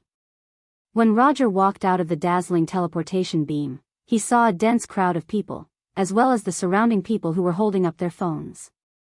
At this moment, he finally understood why Heimdall asked him if he needed to be teleported to a specific place. Heimdall, I will remember you. After a helpless sigh, he locked onto a nearby flying Thor technique and instantly disappeared from people's sight and mobile phone cameras. After leaving Times Square, he began to sense the flying Thor technique in the office. He has been away for several months, and he doesn't know how Konoha is doing now. With a thought, the scene in front of him changed again, and the familiar office reappeared in front of his eyes. However, as soon as he returned to the office, he immediately noticed that something was wrong. The office has not changed, and it is as neat as ever. But the problem is that the number of lives in the company seems to be too many. Even without using Chakra's sensing ability, he could clearly sense that there were dozens of humans outside the office. After opening the office door, he saw a group of men and women in suits busily working. Although they were all dressed up as professionals, he could tell at a glance that they were all special people who had received professional training. Soldiers, agents, spies, or maybe there were some professionals whose profession he couldn't name. Can anyone tell me what's going on here? Although Rog's voice wasn't loud, the moment he opened the office door, everyone's eyes involuntarily gathered on him. Mr. Rog, you're finally back. I'm your new assistant, Alice. A curvy blonde woman who looked more like a mistress than an agent quickly came to his side and said softly. Where are Sky and Erica? His tone was very calm, but his mood was starting to get a little bad. He had only been away for more than 3 months, and the company had become like this, which made him very unhappy. They moved to the headquarters base in Washington, and I'm temporarily in charge here. The blonde girl named Alice continued to answer in a gentle tone. Coupled with her charming smile, she gave people a feeling of being bathed in the spring breeze. No one can refuse my charm. Sure enough, I'm the most suitable person for this task. A few thoughts flashed through Alice's mind quickly, and her face still maintained the charming smile. However, Alice didn't expect that just as she silently waited for Rog's answer, Rog directly took out the pistol at his waist and pointed it at her forehead. I don't care who you are, now, immediately, use your phone to contact your boss, you have 5 seconds. From beginning to end, Rog didn't turn his head to look at Alice. Rog's sudden action of taking out his gun not only completely exceeded Alice's expectations, but also completely exceeded everyone's expectations. No one thought that Rog, who had disappeared for 3 months, would suddenly come back, and this was the scene as soon as he came back. 5, 4, 3, Rog didn't pay attention to anyone, and he had no intention of explaining at all, just silently counting down. He didn't dare to shoot. He was a member of Thunder Agents, and he absolutely didn't dare to shoot. Most people, including Alice, didn't think that Rog would shoot. In their view, this was just a way for Rog to show his strength.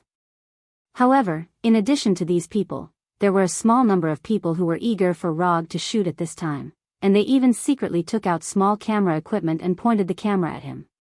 I'm from S.H.I.E.L.D. This is a cooperation between S.H.I.E.L.D. and Secretary of State Ross. If you need, I can help you contact S.H.I.E.L.D. or Secretary of State Ross. Even though a gun was pointed at her forehead, Alice didn't panic at all. She opened her mouth to explain. 2, 1. The 5-second countdown ended, and there was no gunshot. Sure enough, he didn't dare to shoot, he was just bluffing. Alice was not surprised by this result, or rather, she had already guessed this result. Do you think that as long as you bring out S.H.I.E.L.D. or Ross, I won't dare to shoot? Only then did Rog finally turn his head to look at Alice, and his tone was as calm as ever. At this time, he didn't exude any killing intent, and there was no sense of oppression in his tone. But for some reason, a dangerous reminder suddenly emerged in Alice's heart. Anyway, you are the captain of Thunder Agents. You should still abide by Secretary of State Ross's decision. Although she didn't know why there was a sense of danger in her heart, Alice still maintained her previous posture and said unhurriedly. Really? After hearing Alice's answer, Rog suddenly laughed. Interesting, really interesting. Ha ha ha ha ha. Hey, those who are secretly taking pictures, hold your hands steady. Don't you want to see this picture? I'll show it to you. As soon as his voice fell, a fierce gunshot suddenly sounded. Boom! Alice, who was hit in the head by Calamity, flew out directly.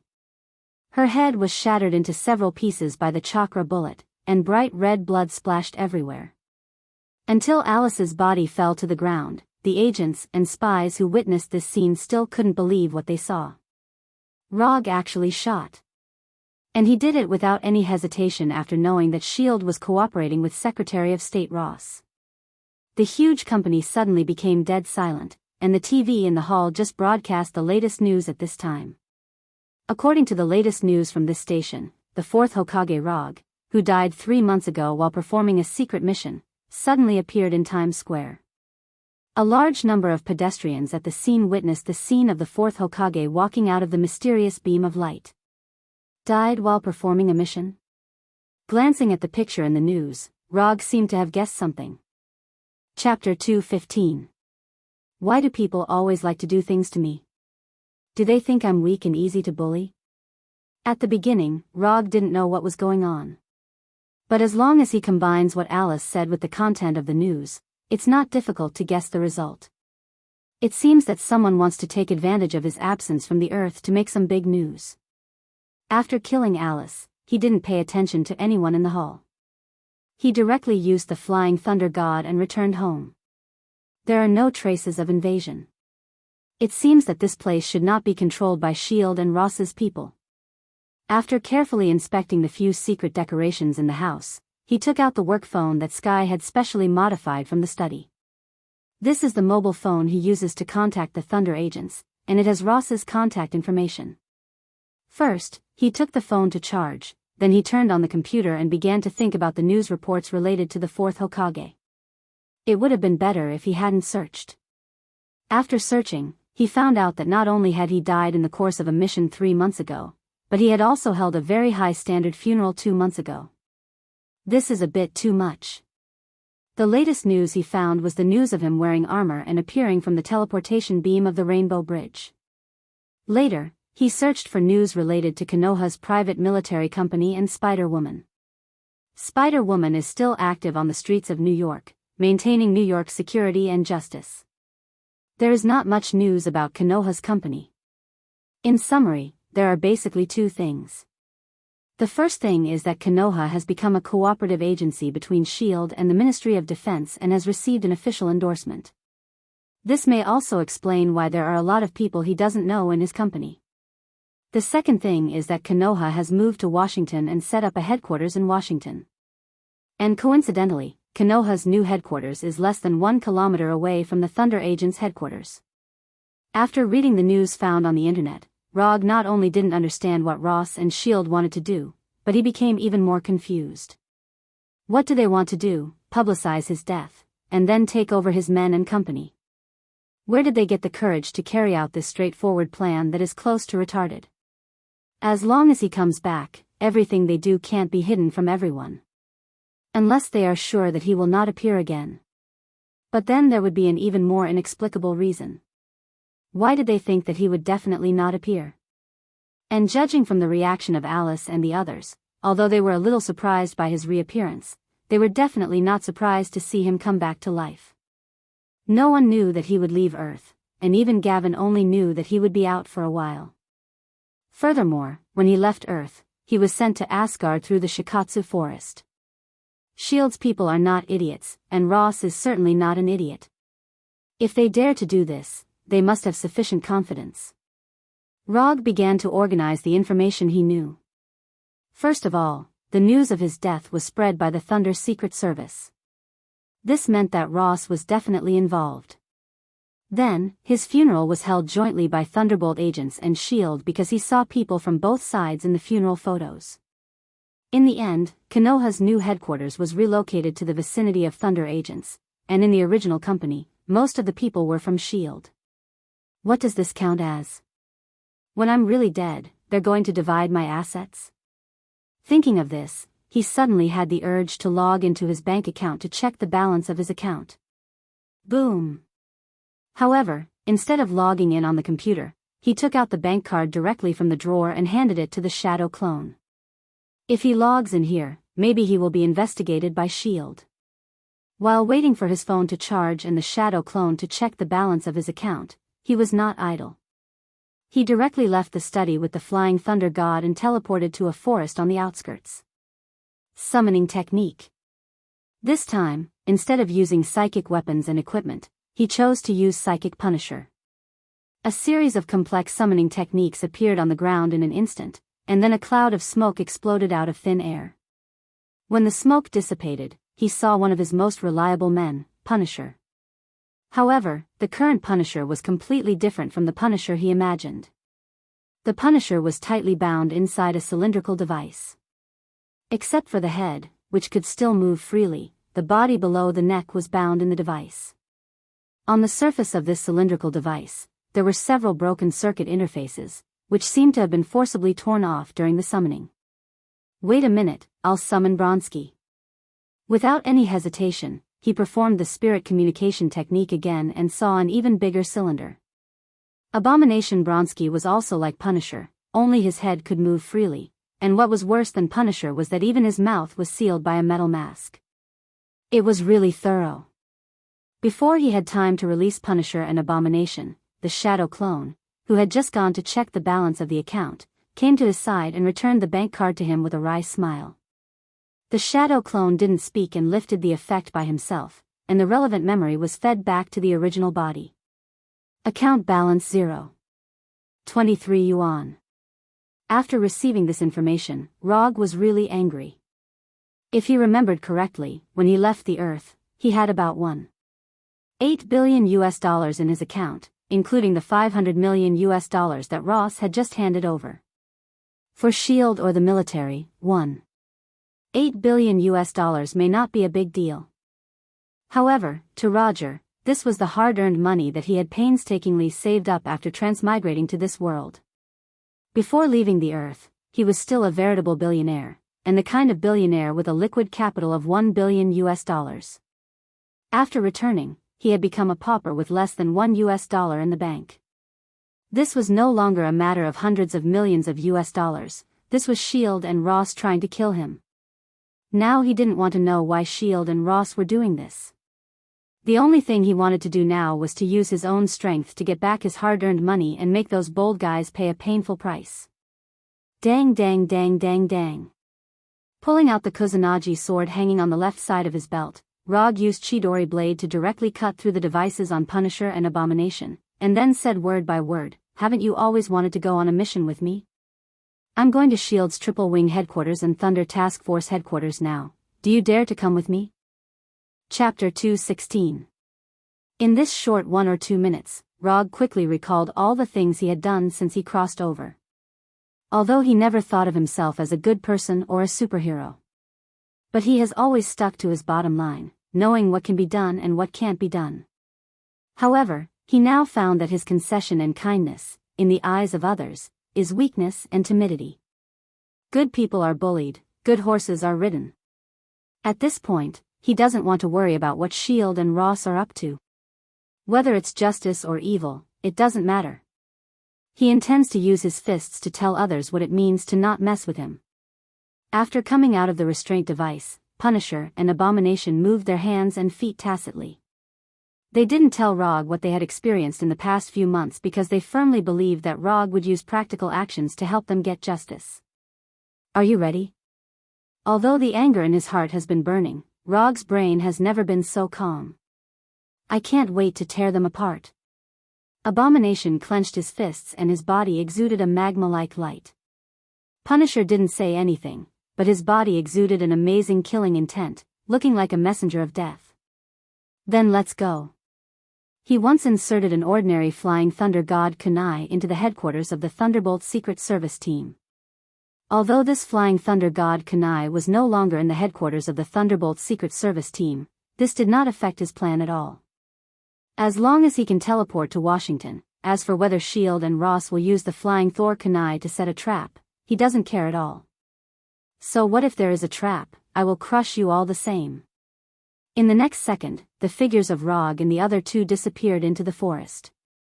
Konoha Trio's killing journey has officially begun. There was no accident during the teleportation process, and the forest scene in front of them was instantly replaced by a wide square the size of 10 football fields. In this spacious and somewhat amazing square, Roger and the other two saw fully armed S.H.I.E.L.D. agents, UA soldiers, all members of the Thunder Secret Service, all kinds of weapons of war enough to start a local war, and 3 new generation helicarriers floating quietly in the air. Is this the source of your confidence? Obviously, S.H.I.E.L.D. and Thunder agents have been prepared for a long time. Otherwise, it would have taken a long time just to gather so many people here. Other than the 5 members of the Thunderbolt Secret Service team, Rog only recognized one person in the crowd. Sky. From the looks of it, Sky wasn't missing an arm or a leg. However, her mental state was not very good. She looked lifeless. Sky was here, but Erica wasn't. Rog could guess what had happened to Erica. Who's in charge here? After picking up the flying Thor kunai that was deliberately inserted in the center of the square, Rog took a few steps forward and said in a calm tone. Logically speaking, it was impossible for his voice to travel more than a few hundred meters. But through chakra, he created a natural loudspeaker that allowed his voice to reach everyone's ears. Rog, you are suspected of endangering the security of the Earth, stealing S.H.I.E.L.D. secrets, and slaughtering a large number of innocent people. The World Security Council has decided to sentence you to death. Surrender now, you have no chance. Someone on the other side shouted with a loudspeaker, portraying their actions as a righteous act to maintain world peace. Fucking hypocrites, don't you just want the power in my body? Don't you just want to master the so-called ninjutsu? Come on, bring it on. Let me see if you're worthy of this power. After that, Rog slowly raised his left hand and gave them a middle finger. Trash. Then, he added another sentence. With the help of chakra, the word trash was conveyed to everyone on the other side. After doing all this, he turned directly and walked towards the Punisher and Abomination, ignoring the snipers who had already aimed at him. There is only one mission goal, and that is to kill all of them, understand? Understood. Understood. Looking at the Punisher and Abomination's determined expressions without the slightest hesitation, Rog suddenly felt a sense of relief. These 2 subordinates were not bad. At this moment, the snipers who had already aimed at the 3 of them finally pulled the trigger. Dozens of sniper bullets flew towards them at a speed faster than the speed of sound. Then, when they were more than 10 meters away from the 3 of them, they instantly disintegrated. Right-ton, Thundercloak protection. The moment he turned around, Rog had already cast a large-range Thundercloak protection, completely enveloping the 3 of them. It was not until the sniper bullets were completely disintegrated that the sound of gunshots finally reached their ears. The snipers' shots also officially announced the beginning of the battle. Bang bang bang bang bang. Da-da-da-da-da. Various gunshots continued to ring out, and Rog finally began his counterattack. Mokuton, Tree Realm Descent. Before the swarm of bullets and shells flew in front of them, they were blocked by trees and vines. A dense forest emerged directly from the ground, turning the specially built battlefield of S.H.I.E.L.D. and Thunder agents into Rog's home field. Kill. As soon as his voice fell, Rog disappeared in front of the Punisher and Abomination. He didn't need to give any specific instructions to the Punisher and Abomination because they were the top fighters. He also didn't need to prepare any weapons for them because their bodies were the most powerful weapons. Rog had never used Tree Realm Descent on Earth, so neither S.H.I.E.L.D. nor Thunder agents knew that he had the power to instantly change the battlefield terrain. In this lush forest that was completely beyond imagination, the threat of bullets and shells and other gunpowder weapons plummeted. In this forest with trees and vines everywhere, there was no good shooting environment at all. What's worse is that the trees, vines, weeds, and other plants here were all under Rog's control. With just the arrival of the tree world, he completely destroyed the battlefield that S.H.I.E.L.D. and Thunder's Secret Service had carefully built. However, at this time, he didn't pay attention to the ground troops. The small fries on the ground weren't worth his energy. At this time, he was standing on a thick trunk, casually loading ninjutsu bullets into Calamity. Spiral electromagnetic gun bullets, spiral electromagnetic gun bullets, spiral electromagnetic gun bullets. After loading all 6 spiral electromagnetic gun bullets into the magazine, he looked up at the 3 helicarriers floating in the sky. since you trust the technological power in your hands so much, have a taste of the dwarf and ninja's technology." He pointed Calamity's muzzle at one of the helicarriers and pulled the trigger. Rumble. Two silver-white beams of light as thick as an arm emerged from the barrel of Calamity, carrying the power of Calamity that could destroy everything, and went straight to the target. Chapter 217. The new generation of helicarrier in the sky is a super war fortress built by S.H.I.E.L.D. after the Battle of New York. Each helicarrier is equipped with a variety of weapons carefully developed by S.H.I.E.L.D. The ultra-long-range precision gun formation at the bow of the ship can eliminate 1,000 terrorists in a minute. Combined with the long-range, medium-range, and short-range missiles on the helicarrier and the close-range defense guns located around the hull, these three helicarriers have the terrifying strength to attack a country. However, in front of Rog, who is holding the catastrophe pistol, these three helicarriers are three huge targets. Boom! Almost the next second after the trigger was pulled, the two spiral electromagnetic pulse cannons had already reached the bottom of the helicarrier, and two terrifying explosions sounded like nuclear bombs. Two light blue balls of light hung high in the sky like the sun, and the violent silver-white electric snakes raged wildly around everything. The helicarrier shattered. No one thought that Rog's first target would be the helicarrier. What was even more unexpected was that the helicarrier, which S.H.I.E.L.D. had placed high hopes on, would be so vulnerable in front of Rog. The helicarrier that was hit by the two spiral electromagnetic pulse cannons had completely lost its original appearance at this time, and it turned into pieces of wreckage of various sizes, falling from the sky like a burning meteor shower. Until now, people who witnessed this scene still couldn't believe what they saw in front of them. Especially the three people sitting on the top floor of S.H.I.E.L.D.'s headquarters, Sanku Wing building, their faces were even more incredulous. World Security Council Minister Alexander Pierce, S.H.I.E.L.D. Director Nick Fury, and Secretary of State Thaddeus Ross. The three people representing different forces looked at the picture on the screen without saying a word. This mission against Rog came from the hands of the three of them. But they never thought that Rog, who had disappeared for 3 months, would show such fierce resistance when he reappeared. Before the operation, they used a psychological analysis team of hundreds of people to analyze all of Rog's actions after he came to New York. In the end, they came to the conclusion that Rog may resist, but in the end, he will choose to compromise. With a sufficiently reliable psychological analysis report, coupled with the strength of S.H.I.E.L.D.'s 3 helicarriers and the Thunder Task Force, they unanimously agreed to the plan called Conquer Naruto. Whether it was S.H.I.E.L.D. or the military, they didn't want such a super force to exist in the United States that was not under their control. If they couldn't firmly control this super force in their hands, they would rather destroy this uncontrollable super force with their own hands. If they don't obey, then die. As the strongest military organization in the most powerful country on Earth, they had such confidence. However, after witnessing Rog destroy a helicarrier with their own eyes, their confidence began to waver. During the Battle of New York, S.H.I.E.L.D. already knew that Roger had the ability to launch a long-range energy beam. After all, he used this move to directly kill 2 Leviathan behemoths at that time. They had evaluated the power of this move and made the corresponding preparations. However, it turned out that their evaluation and their preparations were just what they thought. Rog certainly knew that S.H.I.E.L.D. had seen the helicarrier move, but he still chose to use this move against the helicarrier. This was for nothing else but to tell S.H.I.E.L.D. that they shouldn't use their outdated and insignificant vision to infer his true strength. The sleeping dragon has awakened. Roth didn't look at Nick Fury and Alexander Pierce beside him as he muttered to himself.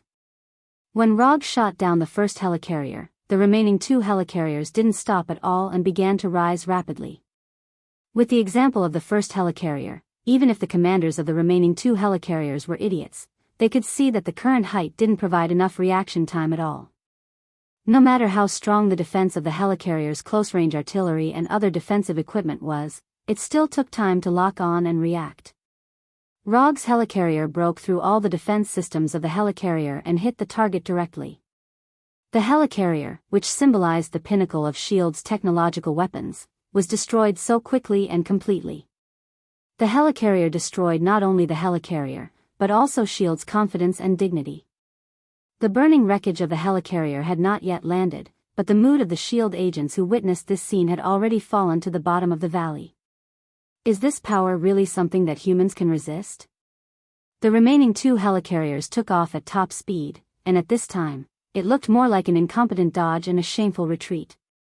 Looking at the rapid rise of the 2 helicarriers, Rog didn't immediately launch a second attack. Instead, he came to the top of the canopy, stepping on the leaves and laughing wildly.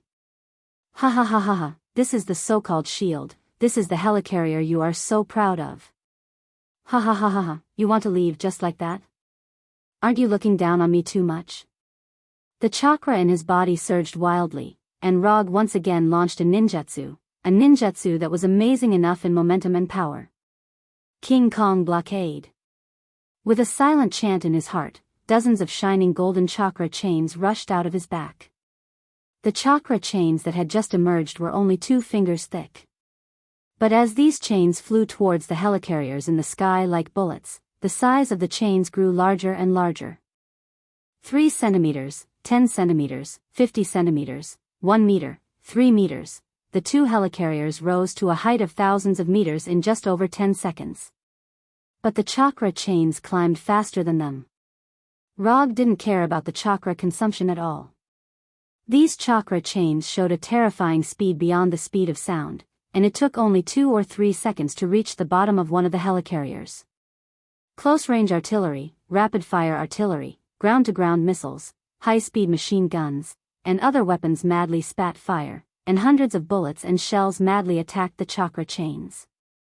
This airtight crossfire defensive rain of bullets was enough to destroy any target flying towards the helicarrier. But in front of the chakra chains that seemed to come from another dimension, these bullets and missiles couldn't even slow down the chakra chains.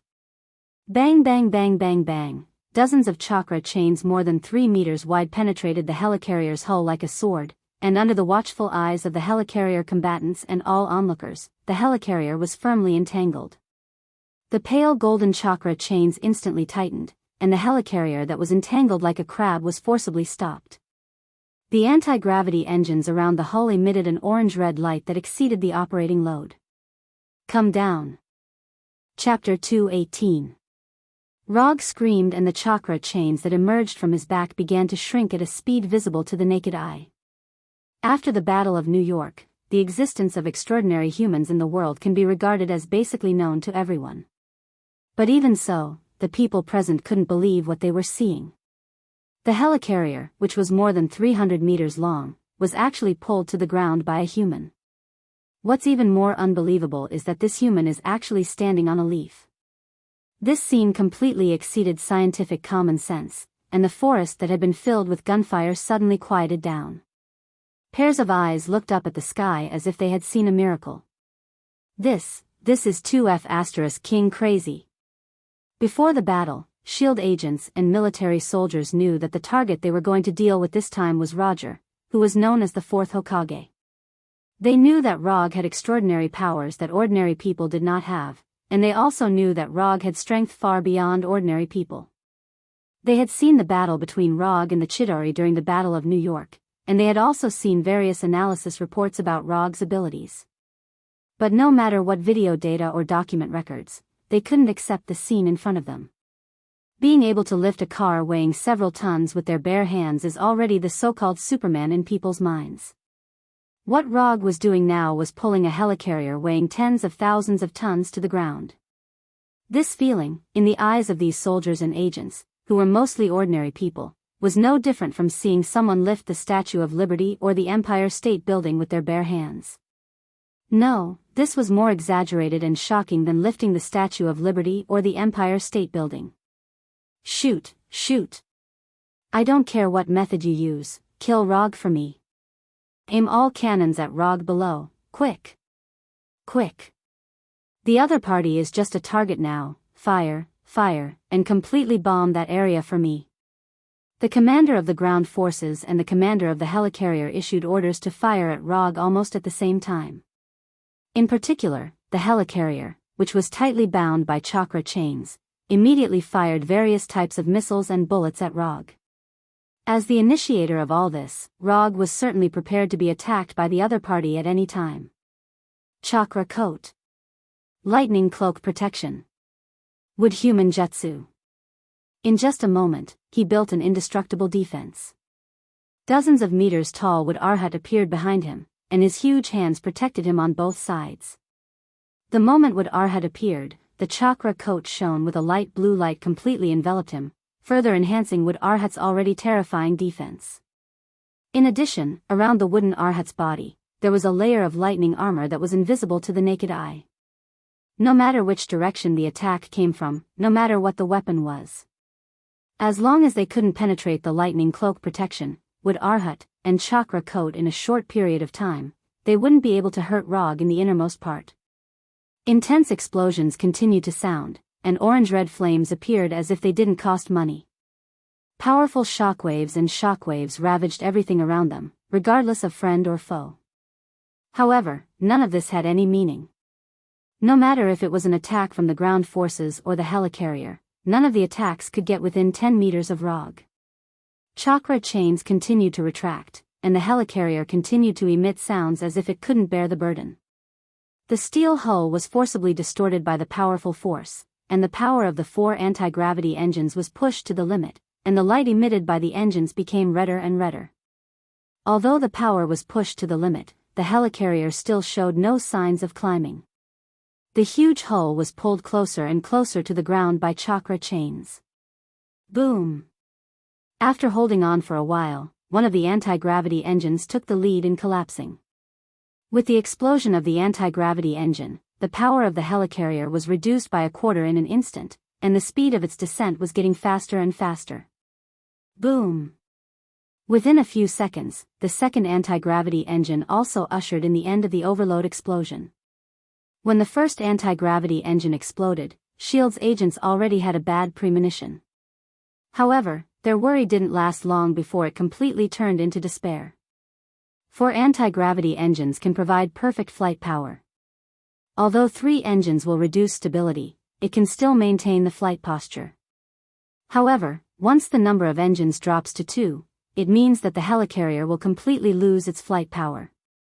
After the helicarrier lost 2 engines, even if Rog did nothing, the helicarrier would crash under the influence of gravity.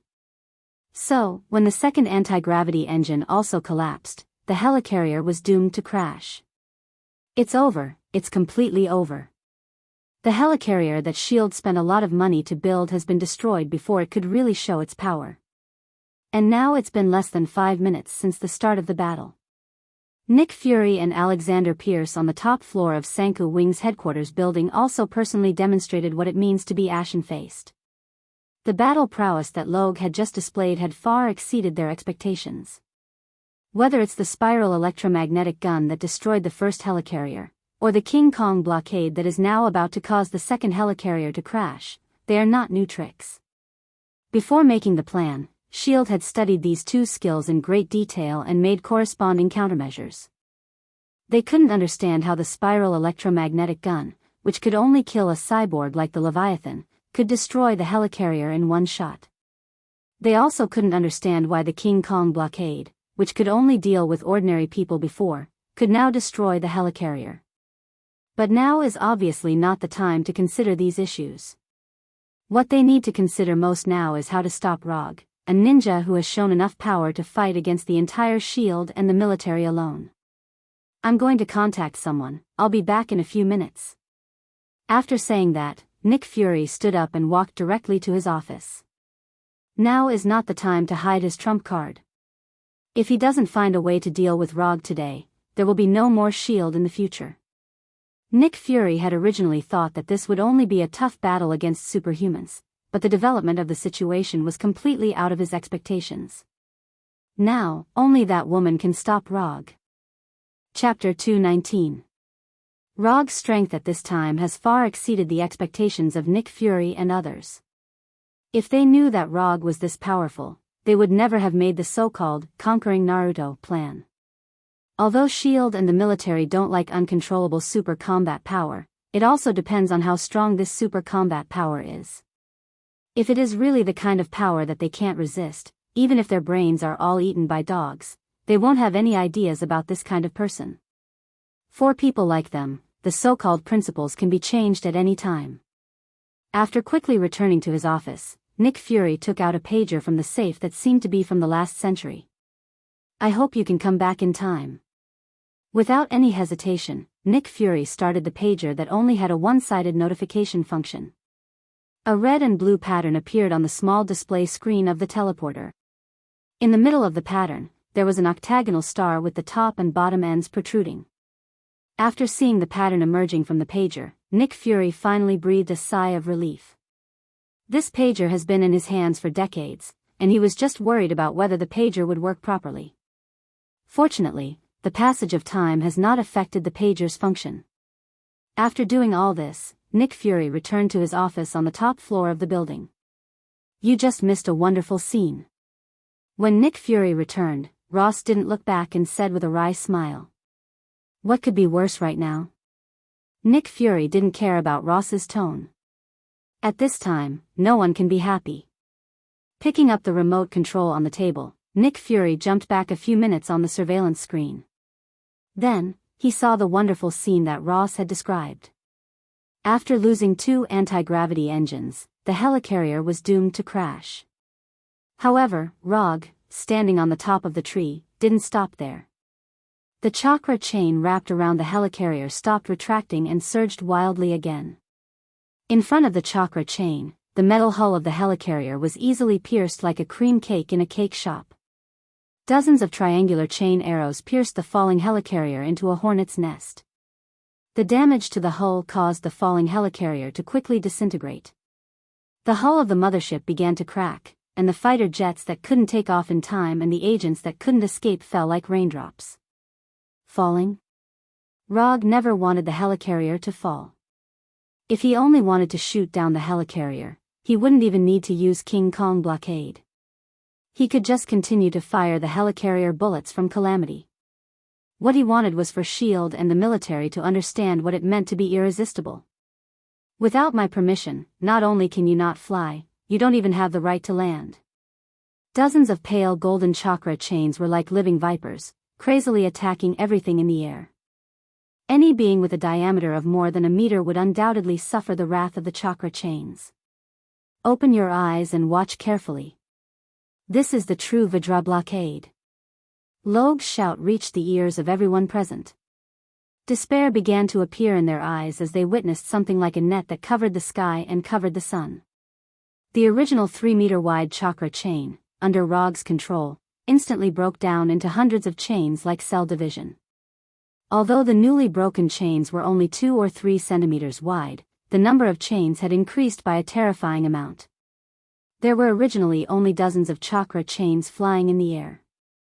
At this time, there were more than 3,000 chakra chains flying in the air. What did it mean to cover the sky? What did it mean to be airtight? What did it mean to have hundreds and thousands? This was it. More than 3,000 chakra chains formed an unimaginable attack net, like piranhas in the Amazon River, frantically nibbling away at the wreckage of the helicarrier. The damaged hull baffle, the burning Quinjet, the unfired missiles and shells, it's just that the things that fell from the helicarrier, whether they were metal or human, did not escape the fate of being attacked by the chakra chains. At this time, Rog was like a skilled knitter, using more than 3,000 chakra chains to weave a golden net in the sky that symbolizes destruction and death. The S.H.I.E.L.D. agents and military soldiers who participated in this operation thought that the scene of Rog destroying the 2 helicarriers was shocking and amazing enough. But when they saw the net of death and destruction composed of chakra chains in front of them, they realized how naive their idea was. Is this a ninja? Is this the Yondaime Hokage? We are actually fighting against this kind of godlike enemy. All kinds of shocking thoughts emerged in the minds of these agents and soldiers. Rog proved with living facts what it means to be unrivaled.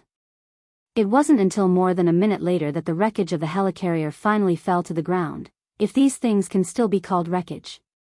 In the net of death and destruction composed of chakra chains, there is a layer of filter made of chains with pores no more than 3 centimeters. Only those who have passed through the filter will not be attacked by the chakra chains. Burning metal shards, broken corpses, unfired bullets, and bright red blood, an indescribable drizzle seemed to be falling from the sky. When the artificial drizzle was over, Rog directly lifted the effect of King Kong blockade, and the chakra chains flying in the sky disappeared in an instant. The third helicarrier must retreat immediately.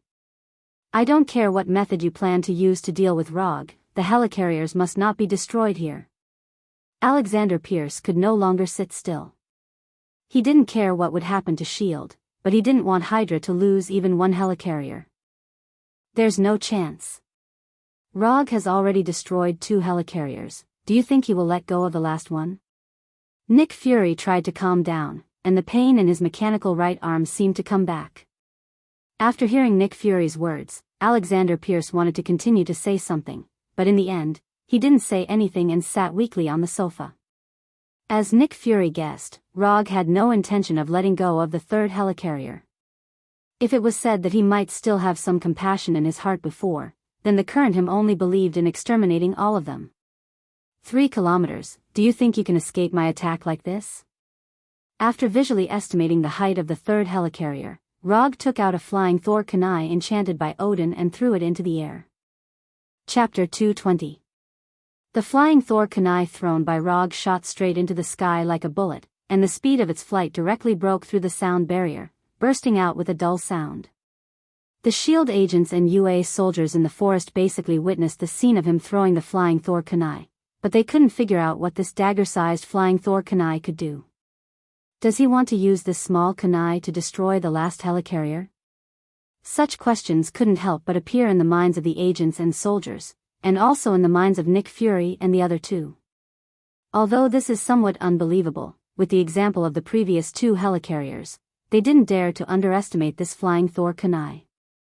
S.H.I.E.L.D. studied in detail the flying Thor kunai that Rog had left in Thunder Task Force, which was the one that was previously located in the center of the battlefield.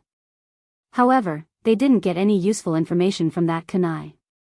They knew that Rog could teleport through this kunai, but they couldn't figure out the secret, let alone reverse engineer Rog's teleportation.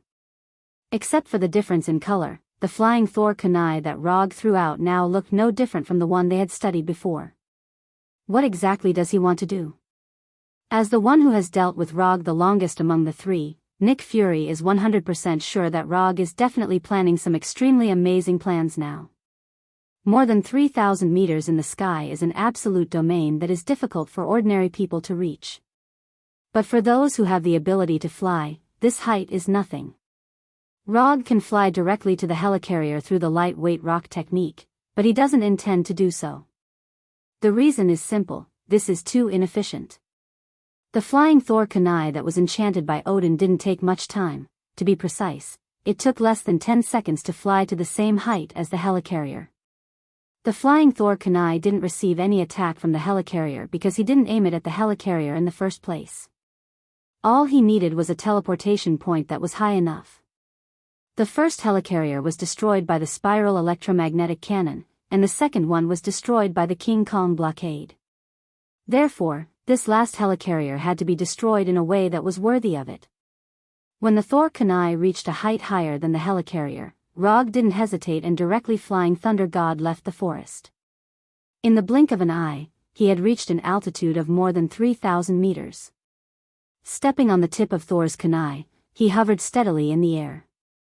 When he arrived here through the flying Thor, the helicarrier hundreds of meters away began to operate and aimed all kinds of guns and cannons at him. Rog ignored the helicarrier below as if he didn't see those weapons at all.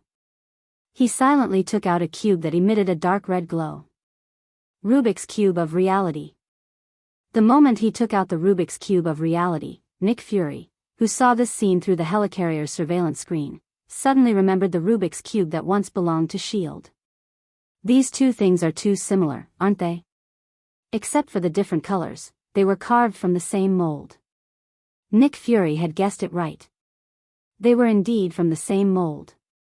In other words, Odin was carved from the same mold as the Rubik's Cube of Reality. Although Rog hadn't done anything with the Rubik's Cube of Reality at this time, he simply took out the Rubik's Cube of Reality, but Nick Fury already began to have a bad feeling.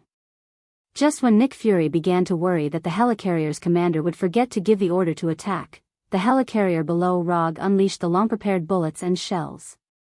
All kinds of bullets and shells flew towards Rog like lightning. However, just as these bullets and shells were about to hit Rog, who was only covered with a chakra coat, the Rubik's Cube of reality in his right hand suddenly shone with a dazzling dark red light. The dark red light flashed away. The bullets and shells flying at high speed instantly turned into dark crows, chirping as they flew past Rog's side. Modifying reality. Using the ability of the reality stone, Rog instantly changed the shape of the bullets and shells, turning them into vivid crows. This is the reason why Infinity Stone can become a universe-level treasure and why it can attract the attention of the entire universe. Every Infinity Stone has the ability to directly change the rules. No matter how many bullets and shells the helicarrier fired, the bullets and shells all turned into pitch-black crows. It was an unimaginable scene, but one that was hard to accept. This is not a power that humans can understand, and this is not a power that humans can control. Unlike the shocked Nick Fury and the S.H.I.E.L.D. agents, Rog's face was calm at this time. He didn't come all the way here from the forest just to put on a dramatic show like this. The highlight of the show that he really wanted to stage has not yet appeared. After taking a deep breath, he raised the reality stone in his hand again and slowly said in a voice that was neither loud nor soft, "Come out, nine-tailed demon fox." As soon as his voice fell, a behemoth that did not belong to this world appeared in the sky above the helicarrier. Then, it fell heavily on the deck of the helicarrier. Orange-yellow fur, 9 flying tails, claws and fangs that were several meters long. The nine-tailed demon fox that was dozens of meters tall and more than 200 meters long officially appeared. Using the reality stone, Rog created a nine-tailed demon fox that did not belong to this world, a nine-tailed demon fox that looked like an ancient demon beast. Although this nine-tailed demon fox was not the original nine-tailed demon fox, it did not have endless chakra in its body. Even its consciousness was simulated by the reality stone. However, this did not affect the sense of shock it brought. Although the agents on the helicarrier could not see the full appearance of nine-tailed demon fox, they knew that everything was over the moment nine-tailed demon fox landed on the deck of the helicarrier. Nick Fury and the other two had the same idea. In order to see nine-tailed demon fox's appearance, Nick Fury even urgently mobilized S.H.I.E.L.D.'s observation satellite and aimed the satellite's lens at the only remaining helicarrier. Is this really not an illusion? Even the knowledgeable Nick Fury could not help but widen his eyes after seeing nine-tailed demon fox's full appearance. As for Ross and Alexander Pierce, they were so shocked that they couldn't say a word. The helicarrier that was more than 300 meters long was like a cat's nest of inappropriate size. And nine-tailed demon fox, who was standing on top of this metal cat's nest, let out a roar that resounded through the world. Nine-tailed demon fox, enter. Chapter 221. Compared with the real Cubie, the nine-tailed fox made by Rog with the reality gem may not even have 1% of the strength of the real one. But the nine-tailed fox still showed a strong suppression force on the battlefield. The 9 tails of the nine-tailed fox were like 9 indestructible swords, easily piercing the hull of the helicarrier. The Quinjets that tried to take off were swatted down by the nine-tailed fox like flies. As for the bullets and shells, they couldn't even penetrate the skin of the nine-tailed fox. The new generation of helicarrier carefully built by S.H.I.E.L.D. was like a fragile toy in front of the nine-tailed fox, constantly being destroyed. Explosions continued to sound, and black smoke and orange-red flames continued to surge on the helicarrier. Rog, standing on the flying Thor kunai, didn't participate in the attack. He just watched indifferently as the nine-tailed fox continued to destroy the helicarrier, and watched the weapon that symbolized S.H.I.E.L.D.'s most advanced technology continue to fall. It has to be said that as long as a creature has a large enough body size, even if this creature only has a beast-like physical attack, it can still show amazing destructive power. While the nine-tailed fox frantically destroyed the helicarrier, Rog also became more and more interested in the Cubie Kurama in the system. If the real Cubie appeared on the helicarrier now, then the helicarrier wouldn't even have a chance to crash. Just an ordinary Baijidama would be enough to make the helicarrier disappear from this world. When he has enough ninja coins in the future, he must exchange the real Cubie. Even if he doesn't use it to fight, it's also a very pleasant thing to keep it as a pet. At this time, Rog was fantasizing about the good life in the future, while Nick Fury and the others in the Sanka Wing building were silent, and their faces were ugly. Ross is the least sad of the three because from the beginning of the war until now, Rog has been destroying S.H.I.E.L.'s helicarrier. Even the ground forces that were attacked by the Punisher and Abomination were only about half of the people on his side. The helicarrier is S.H.I.E.L.'s, and half of the ground forces are S.H.I.E.L.'s, so in the situation where everyone is miserable, he, who is relatively less miserable, is undoubtedly the winner in another sense. But even so, he is now regretting why he agreed to participate in Alexander Pierce's Conquering Naruto plan. If he was a little more determined at the beginning, he would be the biggest winner today. The helicarrier is the world's strongest weapon, no one can resist its power. Recalling Alexander Pierce's words, Ross couldn't wait to shoot him now. Who asked you to speak so arrogantly? Who asked you to boast shamelessly?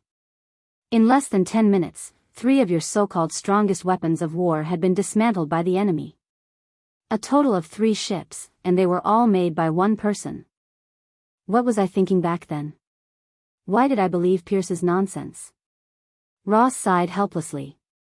Nick Fury and Alexander Pierce heard Roth's sigh, and if possible, they were more regretful than Roth. No one thought that things would develop to such a one-sided point. They thought that Rog was at most similar to Thor. At most, he had a little more ability, he could discharge electricity, he could control wood, he could breathe fire. The serious misjudgment of Rog's strength caused them to completely lose the initiative and lose 3 helicarriers. Although the battle is not over yet, they have begun to think about the aftermath. What's more troublesome is that they now have no way of predicting what the final outcome will be. The air units have been completely wiped out, and the ground forces are still intact, but there is also the possibility of total annihilation. And with Rog's current strength, he may not stop after wiping out all the enemies present. We need reinforcements now, strong enough reinforcements. In the name of S.H.I.E.L.D., recruit the Avengers and let them stop Rog. Alexander Pierce turned to Nick Fury and said. If the Avengers can be recruited by S.H.I.E.L.D., then they are not Avengers. Rog's friendship with the Avengers is deeper than yours and mine. Iron Man Tony is his friend, Thor is his friend, and Dr. Banner owes him a favor. Nick Fury did not mention the 3 members of the American team. As for the reason, it was needless to say. I have already informed the reinforcements, if they can come back. Boom. Boom. Boom. The wreckage of the helicarrier fell to the edge of the forest, and the sound of explosions rang out one after another. In the orange-red flames of the explosion, the hill-like nine-tailed fox walked out and walked towards the other side of the forest. That direction was the direction with the most enemies. At this time, Rog stood on the head of Nine-Tailed Fox, his white haori fluttering in the wind. After witnessing the scene of Rog destroying 3 helicarriers in succession, most of these agents and soldiers on the ground lost their fighting spirit. It's not that their will is not strong enough, nor is it that they are not loyal enough, but what happened today is far beyond their imagination of power. They never thought that someone could pull down a helicarrier that weighs tens of thousands of tons, and they never thought that someone could summon a hill-like monster. Especially when the nine-tailed fox, which is dozens of meters tall, really came in front of them, they understood what is called instinctive fear. Rog ignored these agents and soldiers who had lost their fighting spirit, but he did not intend to let these people go. Unless he allows it, no one can leave here alive today. After ignoring these agents and soldiers, he turned his attention to his former subordinates. Thunder agents. Red Tank and others did not participate in the first wave of attack. The task they received was to give Rog the final blow at the right time, kill him on the spot, or make him completely lose the ability to resist. In order to give them such an opportunity, the task of consuming Rog's power was handed over to the helicarrier, S.H.I.E.L.D. agents, and military soldiers. But this consumption plan was declared a failure before it could be implemented. Kneel. After looking at Red Tank and others, Rog said in an indifferent tone. He did not say what the consequences would be if they did not kneel, because there was no need for any explanation. Although he used to be the nominal captain of the Thunder agents, and he just showed his overbearing strength. However, after he finished speaking and knelt down, no one in the Thunder's Secret Service team chose to kneel down. They just silently got into a combat posture. Chapter 222. During their first encounter with Rog, the 5 members of the Thunderbolt's Secret Service team had already experienced the huge difference in strength between them and Rog. Other than Red Tank, the other 4 were defeated in one move. Logically speaking, they had already experienced a crushing defeat once, so it was impossible for them to have such unrealistic fantasies of defeating Log. However, at this moment, all of them were in a fighting stance without any exception. None of them was willing to back down. Rog did not care too much about the Thunderbolt's Secret Service team's choice. "Since you want to die, I'll fulfill your wish." Under the watchful eyes of Red Tank and the others, Rog, who was standing on top of the 9-tailed fox's head, disappeared instantly. Without any hesitation, Red Tank and the others quickly assumed a defensive formation the moment Rog disappeared. Red Tank took the lead and stood in front of everyone. At the same time, Melissa the singing bird also chirped, emitting ultrasonic waves that were undetectable to human ears. After the previous lesson, they knew very well that if they were to fight alone, they would not have any chance of winning. If one person was not enough, the 5 of them would attack together. Red Tank and Luke Cage protected Singing Bird in the center of the formation. The Moonlight Stone, which was emitting a dazzling light, stood behind Singing Bird and covered its body with the energy of the Moonlight Stone. As for Ghost, who was the most timid of them all, she immediately entered stealth mode and disappeared from everyone's sight. Singing Bird was responsible for attacking with sound waves, while the others were responsible for protecting Singing Bird. Ghost moved around the periphery, looking for an opportunity to launch a sneak attack. It had to be said that the Thunderbolt's Secret Service team's response was indeed commendable. However, just like Nick Fury, they had seriously underestimated Rog's strength. The last time they fought, Roger didn't have any killing intent on his body. Therefore, his attacks were more gentle to a certain extent. At this moment, he had no intention of holding back. He did not care about the sound waves emitted by Singing Bird. In other words, he simply ignored the various effects of Singing Bird's sound waves. As a superpower user who could control sound waves, Singing Bird clearly did not understand the true power of sound waves.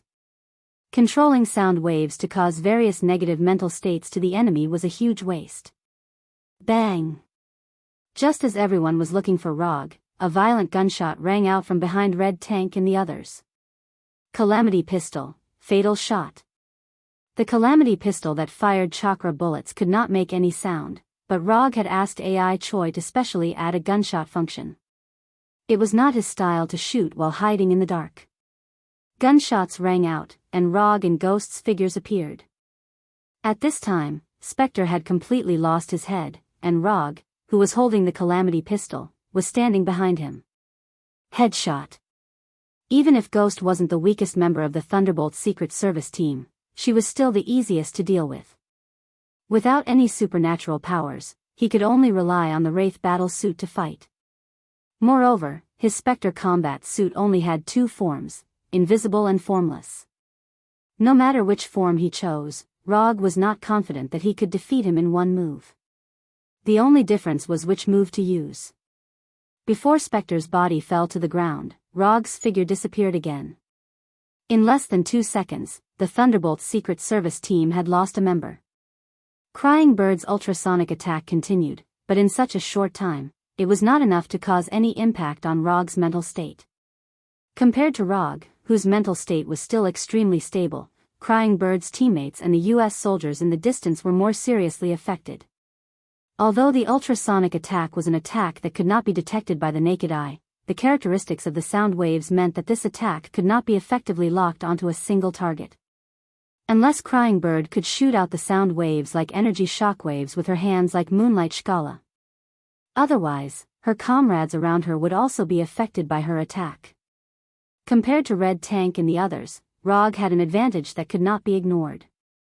When it came to mental attacks like illusions, he was the real expert. After dealing with the weakest Spectre, he did not stop attacking and instantly arrived in front of Luke Cage. Luke Cage's superpower was very simple. It was a simple invulnerability and superhuman strength. Other than that, there was nothing special about Luke Cage. Even in terms of combat skills, Luke Cage only knew ordinary martial arts. For Rog, this level of enemy was at most a matter of one move. Last time, in order to not harm Luke Cage's life, he chose to attack with Rasengan. But now, he did not have to worry about that anymore. After the Calamity pistol let out a loud gunshot, Luke Cage was already 120% alert. He involuntarily moved closer to the red tank. However, his small actions did not increase his chances of survival at all. A silver-white arc of light instantly appeared in front of him and occupied his entire vision. When the silver-white light flashed, he heard Rog's emotionless voice. Lightning release, thunderbolt sword slash. Luke Cage's skin was comparable to metal and could ignore most gun attacks. However, this defensive ability was meaningless in front of Rog, who could easily cut through steel. Whether it was the Thousand Birds blade or the thunderbolt sword slash, they could instantly cut through steel. The reason why Rog chose to use the thunderbolt sword slash instead of the Thousand Birds blade was very simple. Luke Cage did not even have the qualifications for him to draw his sword. Luke Cage's head flew into the air. Bright red blood spurted out and landed on Red Tank's body. Because of the moonlight energy enveloping the crying bird and moonlight stone, they were not stained with any blood. Even though Luke Cage was standing right beside him, he could protect Luke Cage with just a slight lift of his right hand. However, Red Tank did not notice Rog's appearance at all. Only when Luke Cage's head flew up did Red Tank barely catch sight of Rog's disappearing figure. After killing Spectre and Luke Cage, Rog still had no intention of stopping. No matter why the members of Thunderbolt's Secret Service chose to be enemies with him, he had no intention of letting them leave. Since he had chosen a side, he had to be responsible for his choice. The moonlight energy formed an energy shield that blocked the blood spurting out of Luke Cage's body, but when she saw the blood that was only a few centimeters away from her, crying bird Melissa involuntarily stopped attacking. Fear made her instinctively stop screaming. Chapter 223. After a few months of psychological treatment, singing bird Melissa thought that she had completely forgotten the terrifying feeling of having countless disgusting bugs crawling all over her body. However, when she saw Luke Cage's blood flowing down her energy shield, she once again recalled the terrifying experience that caused her to have nightmares for a few weeks. No, I don't want to. Don't come over, don't come over, don't come over. In the eyes of ordinary people, singing bird Melissa was a superhero with superpowers. However, even after receiving special training from the Thunderbolt Task Force, it did not change the fact that she was just an ordinary person with superpowers. The existence of superpowers did not give her a strong enough mental state. Her mental state was still that of an ordinary person's. She was not a professional soldier and did not have much combat experience. She had not even killed anyone with her own hands. Any psychological stimulation that was strong enough could completely destroy her psychological defense, burying painful memories in her heart that she would never forget. The illusion that Logue had cast on her was undoubtedly a typical example of this. Not everyone was suitable to become a warrior, and not everyone had a strong enough mental state. Having superpowers was singing bird Melissa's fortune. However, not having the will to match her superpowers was her misfortune. The fear in her mind was quickly reflected in her body. Singing bird Melissa first stopped attacking. Then, after a few seconds of silence, she released a sound wave attack that did not differentiate between friend and foe. Ah! Unlike the previous sound wave attack that only affected one's mental state, this time the singing bird released a sound wave attack that was more physical. With the singing bird as the center, the terrifying sound wave energy spread out in all directions like a hurricane.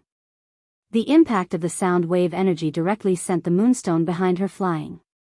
Even the shockingly large red tank could not help but take a few steps forward under the attack of the sound wave before finally stabilizing herself. As the attacker, Rog did not expect the singing bird to have such a strong reaction after seeing Luke Cage's blood. He could not help but wonder if the singing bird had some kind of relationship with Luke Cage that was beyond friendship. Although his mind was filled with random thoughts, his actions did not show any signs of stopping. The singing bird's sudden outburst provided him with a better opportunity to attack. According to his plan, he had planned to deal with the moonlight rock first. After dealing with the protection of the moonlight energy, he would deal with the singing bird. However, the crying bird's sonic attack sent the moonlight stone behind her flying. At the same time, she lost the protection of the moonlight energy. Was this an unexpected surprise? Without any hesitation, Rog took out the Calamity pistol again and aimed it at the crazily howling crying bird. Bang! Fatal shot. Another intense gunshot came from the Calamity pistol. Although they were all fatal shots, Rog fired 2 chakra bullets. The crying bird's sonic attack was still ongoing. Regardless of whether she was aware of Rog's attack or not, the sonic energy she emitted would provide her with some form of protection. Sure enough, just as Rog expected, the first chakra bullet was completely destroyed by the sound wave energy before it could reach the crying bird, dissipating into the air. Although the sound wave energy cancelled out the first chakra bullet, it did not have the time to cancel out the second chakra bullet. The 2 chakra bullets seemed to fly out at the same time, but in reality, there was a problem that was difficult to detect between the 2 chakra bullets. Using the opening created by the first chakra bullet, the second chakra bullet successfully broke through the obstruction of the sound wave energy and arrived in front of the crying bird. The light blue chakra bullet hit the forehead of the crying bird, and the huge impact and penetrating force made the crying bird's head explode instantly, like a watermelon falling from a high altitude, splitting into pieces. The headless crying bird fell back under the impact of the impact. The ear-piercing and powerful sound wave attack instantly disappeared. The crying bird was dead. The crying bird had died so easily. In Roth's plan, the crying bird Melissa was the main attacker. All the arrangements were based on the crying bird's ability to continuously emit sound wave attacks. However, such a main attacker with high hopes was killed by Rog in an incomparably straightforward manner. A headshot. Another headshot. After seeing the scene of the crying bird falling to the ground, Roth and the Sanku Wing building suddenly couldn't sit still. Just now, he was still rejoicing that the main loss was S.H.I.E.L.D., but in just a few minutes, there were only 2 people left in his Thunderbolt agents team. It's over, it's really over this time. If even the Thunderbolt agents team can't effectively stop Rog, Roth can't think of anyone else in his hands who can stop Rog. Just like Roth, Moonlight Stone Carla was also shocked. As the only 2 female members of the Thunderbolt agents team, her relationship with the crying bird Melissa was naturally much closer. Especially after living together for a few months, they even vaguely showed signs of becoming best friends. But all of this had come to an end. After witnessing the death of the crying bird Melissa, Moonlight Stone Carla had no time to grieve. She once again urged the Moonlight Stone in her body, intending to fly directly away. Whether it was a mission or a threat, she didn't want to pay attention to it now. Even if Roth would punish her in the future, it would only happen if she continued to live. After making up her mind, Moonlight Stone Carla didn't even look at the red tank in front of her and looked directly up at the sky. I want to get out of here, I have to get out of here alive. However, Moonlight Stone Carla didn't fly as smoothly as usual. At the same time, there was a burst of heart-wrenching pain in her chest. Your teammate just died and you want to leave? Rog's voice came from behind Moonlight Stone Carla, but Stone Carla didn't look back but looked down at her chest. It was a right hand wrapped in silver-white electric current, and in this right hand, there was a gem emitting a golden light. This is the Moonlight Gem. Stone Carla recognized this gem at a glance because all her extraordinary abilities came from this Moonlight Gem. Before she had time to think about it, Rog pulled out his right hand that had completely penetrated Stone Carla's body and removed Chidori in his hand. After Rog pulled out his right hand, Stone Carla suddenly fell forward, a large amount of blood flowing out of her chest that had been penetrated by Chidori. Just as Rog was about to put away the Moonlight Gem, Stone Carla, who was lying on the ground, struggled to get up. She knelt on the ground and looked up at Rog, trembling as she reached out her right hand. Moonlight Stone, give me back my Moonlight Stone. Chapter 224. Do you want this? Rog said frivolously as he looked at Kara, who was kneeling on the ground and trying to reach out her right hand. At the same time, he continued to play with the Moonlight Gem in his hand. Give it to me, please, give it back, to me, Kara, who was severely injured, said in a pleading tone. Every time she opened her mouth, she would spit out some blood. Why should I give it back to you? Give me a reason. If you can convince me, I don't mind giving it back to you. As far as he knew, Kara's moonlight gem was actually a Kree gravity stone. It was driven by some unknown energy and connected to Kara's nervous system. Using the moonlight gem's energy, she could fly or concentrate the gravity into a shockwave. Of course, she could also directly launch the moonlight gem's energy or use it to protect herself. In addition, the moonlight gem could also reduce her body's density and make her immune to physical and magical attacks. It also gave her extraordinary physical strength, endurance, speed, and so on. If she could obtain a second moonlight gem, she could also control matter, create force fields, teleport, increase the gravity on the target, crush it, and even create a miniature black hole. Unfortunately, the second moonlight gem was already lost. From Kara's previous performance, her control of the moonlight gem was still very elementary. She could only use the energy to attack, defend, and fly. The moonlight gem was also connected to Kara's life force. Even if she was not injured, as long as she lost the moonlight gem for a certain period of time, she would also die. Perhaps it was because of the connection between her life force and the moonlight gem that Kara did not die in a short period of time after being attacked by Chidori. I can help you do anything, Kara, who was still bleeding from her chest, tried to answer Rog's question. In order to survive, she would do anything. Help me? Are you sure I need your help? As soon as Rog finished speaking, Red Tank rushed in front of him, intending to directly hit the enemy who had killed 3.5 of his teammates.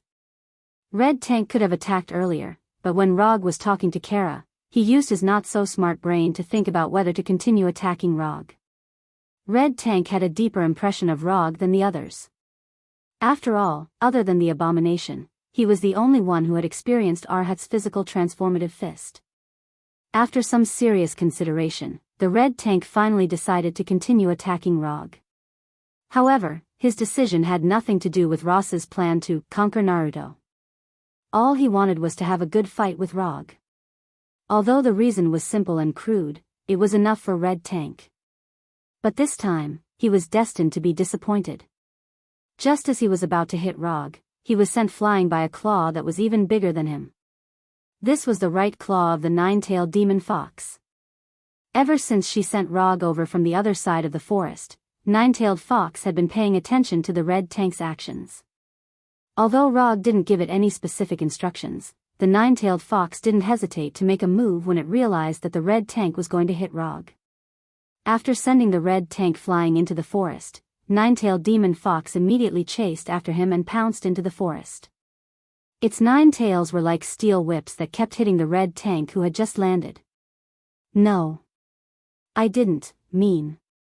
I can do anything, as long as you tell me, anything. Looking at Kara who was begging for mercy on the ground, Rog suddenly laughed.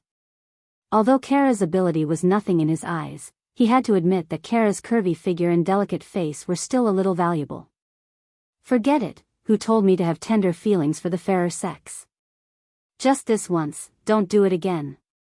After that, Rog threw the moonlight gem in his hand to Kara as if he was throwing a worthless stone. After hurriedly catching the moonlight gem thrown by Rog, Kara didn't hesitate and directly put the moonlight gem back into the hole in her chest. Under Kara's control, the moonlight gem emitted a strong golden light and completely shrouded her whole body. Rog didn't know what Kara was doing, and he didn't care what Kara would do.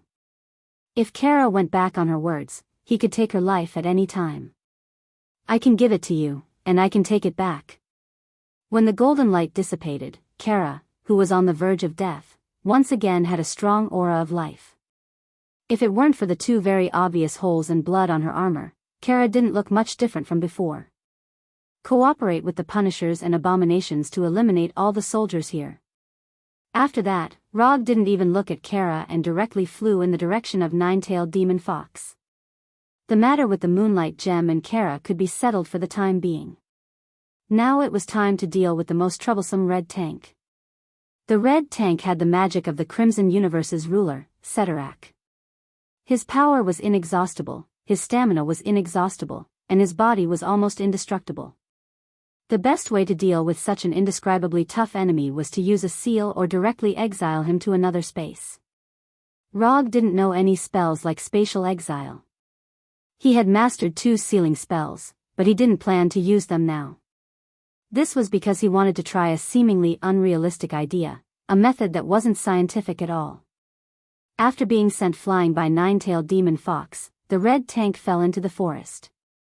Before he could get up from the ground, Nine-Tailed Demon Fox's 9 tails kept hitting him, as if giving him the cruelest whipping. The Nine-Tailed Demon Fox's tail strikes were indeed very powerful, and could easily break steel. However, the red tank relied on his unimaginably strong body to take all of Nine-Tailed Demon Fox's attacks. And for some reason, as the number of hits increased, the red tank inexplicably felt a strange sense of pleasure. Rog once again came to the Nine-Tailed Demon Fox's head and looked down at the red tank. He then took out the reality cube that he had used once. The red tank's most common attack method was to use the potential energy accumulated while running to destroy everything in front of him. So Rog planned to directly take away the red tank's best attack method. Modify reality. The reality cube shone again, and the dark red light hit the red tank like a shockwave. Then, under Rog's gaze, the red tank's figure instantly changed. The red tank that was nearly 3 meters tall disappeared and was replaced by a cube that was half a meter long. It was a living cube that still had life. Chapter 225. In terms of life form, Red Tank was still a human. However, he no longer had a human form. Instead, he had become a flat cube. Therefore, in terms of damage, Red Tank did not suffer any serious damage. Unless Rog could keep him in this state, Red Tank would return to his original appearance sooner or later. Rog jumped down from Nine-Tailed Fox's head and went directly to Red Tank, who could not move. He silently looked at him. The Red Tank's face changed from a 3-dimensional to a flat surface, completely appearing on the top of the cube. You should still be able to hear me, but looking at you now, I don't think you can answer my question. Red Tank could not even blink, let alone answer Rog's question. His face was like a real picture, engraved on the top of the cube. I don't know what you're thinking, but I don't have much time to deal with you now. So, I plan to give you a chance. I don't ask you to be my subordinate, and I don't care who you will be. My request is simple, and that is to not provoke me. You do have a very powerful existence behind you, and he gave you power. I didn't kill you just to give him face, do you understand? After 30 minutes, you will return to your original appearance. If you still want to fight, I will accompany you to the end. After saying that expressionlessly, Rog left the forest without looking back. The Crimson Tank was not very strong, but the Crimson Ruler Ceterac behind him was an undeniably ferocious individual. Even with the Gem of Reality in hand, Rog had no confidence in defeating Ceterac. However, if it really came to the point where he had to fight to the death with Ceterac, he would definitely not surrender obediently. Whether he could win or not was one thing, but whether he had the courage to fight was another. When Rog left the forest, Nine-Tailed Fox looked at Red Tank, who had turned into a cube, with some reluctance, but in the end, he did nothing and followed Rog out of the forest. The most threatening helicarrier and thunder agents were taken care of by Rog. As for the remaining shield agents and military soldiers, they can be handed over to Abomination and Punisher. Strictly speaking, Nine-Tailed Fox and Moonlight Rock, who had just recovered, should be added. Rog was not interested in dealing with those miscellaneous soldiers, and now, he has more important things to solve. Whether it is the agents of S.H.I.E.L.D. or the soldiers of the military, they are just involuntary chess pieces. The people who are really in charge of playing chess are now in S.H.I.E.L.D.'s headquarters, Sanku Wing Building.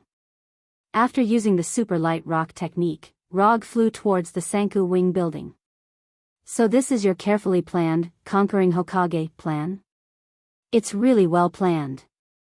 After seeing the picture of Rog killing thunder agents through the drone, Ross had completely lost hope and directly turned on the ridicule mode. If S.H.I.E.L.D. hadn't bewitched him, he wouldn't have been able to participate in this plan. Although Roger had only joined the Thunderbolt agents on the surface, it was still much better than the current situation. Okay, don't complain. Doesn't your military also want to master the power of ninjutsu? It doesn't make sense to complain about this now. Nick Fury took a deep breath and said slowly. The plan to conquer Naruto can be declared a complete failure. Now the most important thing to do is not to complain to each other, but to think about how to deal with the aftermath. At this time, Rog has disappeared from the surveillance screen of the drone, but the three of them can be 100% sure that Rog is coming towards the Sanku Wing building. Return his things to him, and add a generous enough compensation, which may ease his hostility a little. Alexander Pierce, who had not spoken, gave his own advice at this time. But after he said this, Nick Fury and Ross both looked at him as if he was an idiot. If Rog was really so easy to deal with, he wouldn't have killed him just now. They took away Rog's $1.8 billion in the bank, captured his men, sealed all his assets, and broke up his company. Abominations and Punishers were subjected to inhumane and cruel research, and Dr. Connors is still locked in a secret prison. Sky was tortured on a spiritual level, and Erica was killed on the spot to protect Sky. Not to mention that they also found part of the extremis equation from Dr. Connors' laboratory, as well as the lizard serum developed by Dr. Connors. If it weren't for Rog having completely destroyed the research data of the super spider equation a long time ago, there might be one more person in S.H.I.E.L.D.'s prison now. Not to mention that Rog is a powerhouse with extraordinary powers. Even an ordinary person would have the idea of blood for blood after being treated like this.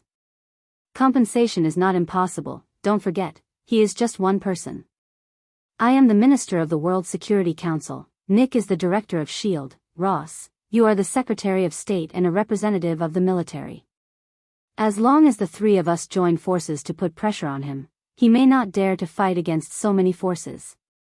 Unless, he intends to fight against the whole world by himself. Alexander Pierce still insists on his opinion.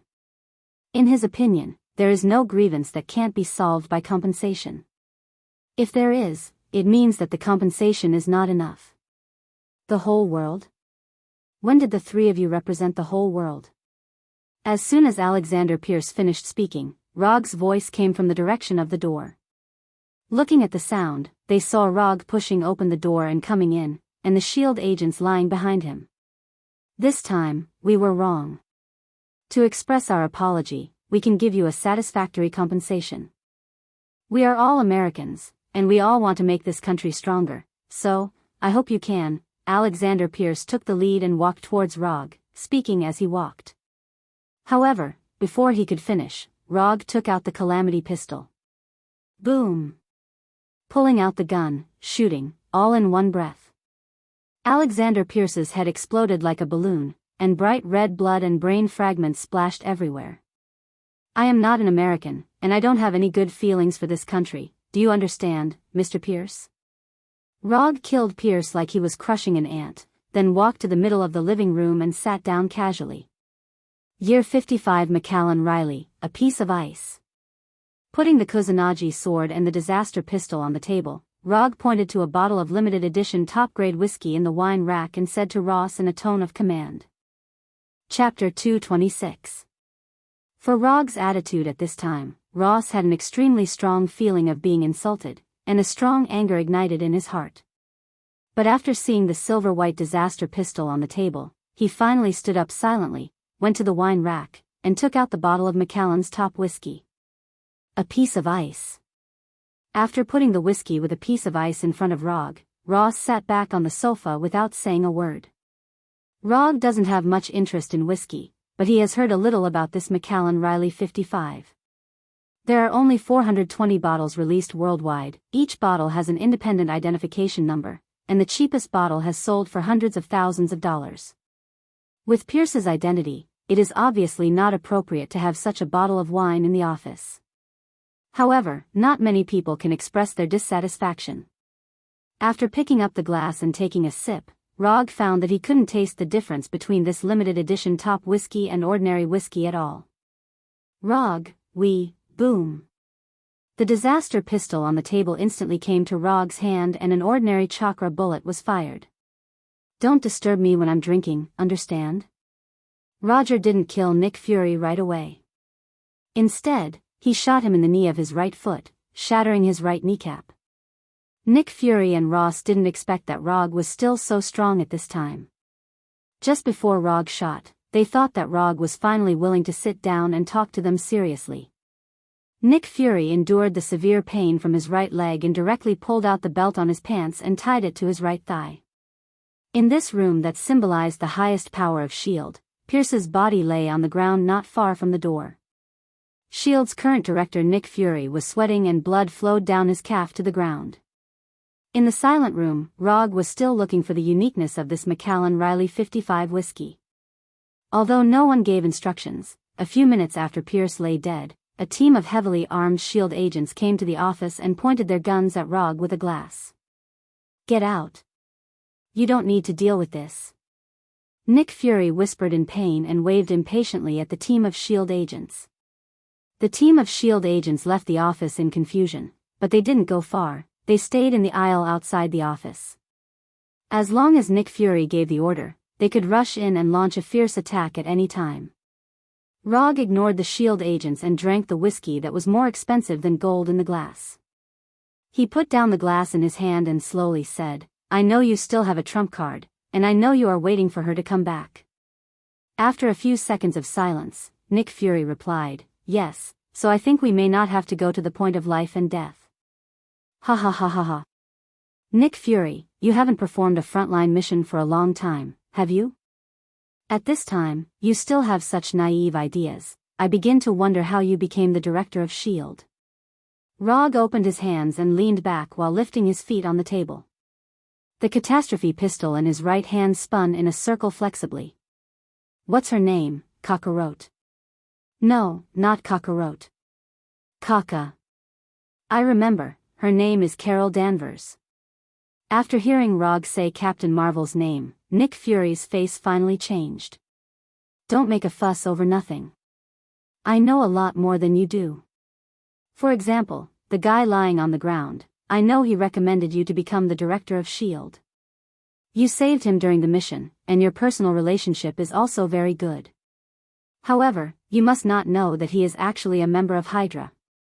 By the way, you should not know that your S.H.I.E.L.D., in fact, can also be called Snake S.H.I.E.L.D. Your biggest enemy is actually among you." Rogue doesn't mind telling Nick Fury this news, because starting tomorrow, there will be no more S.H.I.E.L.D.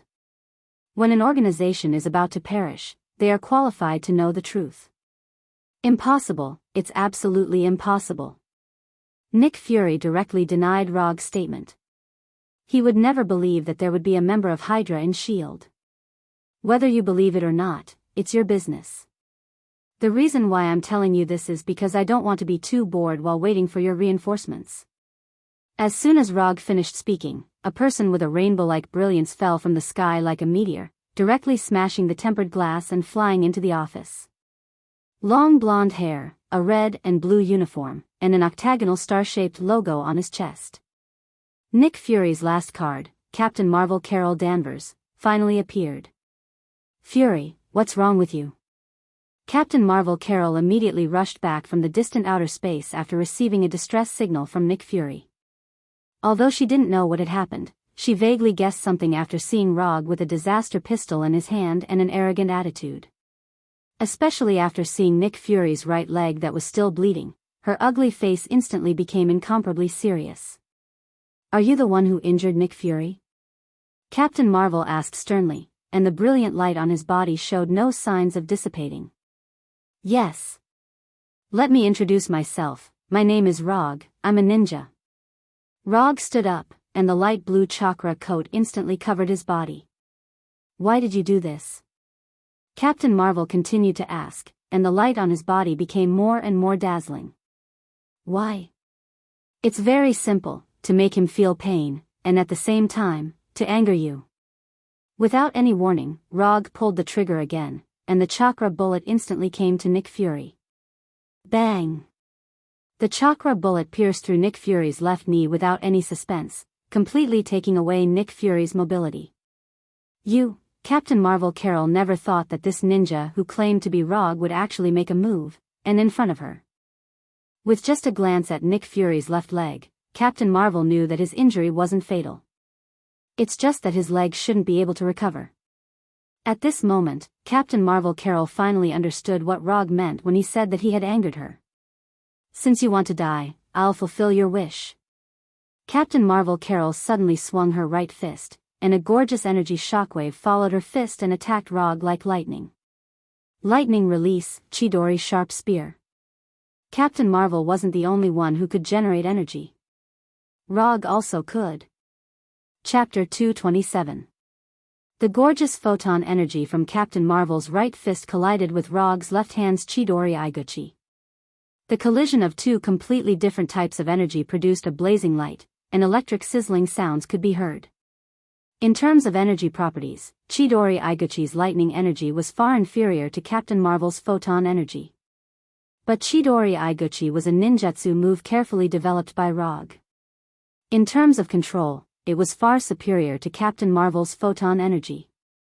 With his exquisite control, Rog blocked Captain Marvel's attack with his Chidori sharp spear, which only had the thunder attribute. It was the first time Captain Marvel had met an enemy like Rog. Boom! After a few seconds of stalemate, Chidori Iguchi and the photon energy exploded at the same time, and the violent energy swept out like a hurricane. The tables and chairs in the office were instantly blown away, and the floor and ceiling were instantly blasted open. The two unlucky guys, Nick Fury and Ross, were directly sent flying to the wall. Before the energy storm caused by the explosion dissipated, Rog's left hand pulled out the Kusanagi sword at his waist. Lightning body blink. Chidori blade. Rog instantly appeared in front of Captain Marvel like lightning, and the Kusanagi sword in his left hand directly slashed at Captain Marvel's neck. Although Captain Marvel was from the U.S. Air Force, she had also received Kree warrior training. However, Captain Marvel's fighting skills were still not advanced. This might also have something to do with the fact that she could release energy at will. After all, compared to punching and kicking, it was obviously easier to use the energy in the body to attack and defend. Clang! The Kusanagi sword wrapped in lightning hit Captain Marvel's neck without any suspense. Then, there was a muffled sound as if it had struck gold. The gorgeous light emitted from Captain Marvel's body not only made her look like the most distinguished VVIP player in the game, but it also gave her a layer of energy field with amazing defensive power. To cause damage to Captain Marvel, one must first break through the defense of this energy field.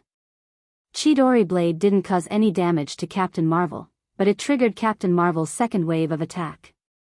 Captain Marvel's body suddenly shone brightly, and the energy in her body exploded like a bomb, attacking 360 degrees without any blind spots. Rog, who was already covered in a layer of chakra, didn't hesitate to use ninjutsu again. Lightning evasion, lightning cloak protection. Chakra alone might not be able to withstand Carol's energy eruption. However, with the lightning cloak's protection, Rog was 80% confident that he could take on this wave of attacks without taking any damage. Rog didn't know if it was because Carol was afraid of hurting the others in the building, but he felt that her energy burst wasn't powerful enough. The lightning cloak and chakra cloak blocked all the energy attacks. Rog's body didn't even sway. Captain Marvel had unleashed an energy blast of this level. Although Carol had intentionally controlled the intensity of the energy blast, the energy storm still completely destroyed the office that had been plagued with disasters. Carol might have held back the power of his attack for fear of hurting the innocent. However, Rog was not worried about this at all.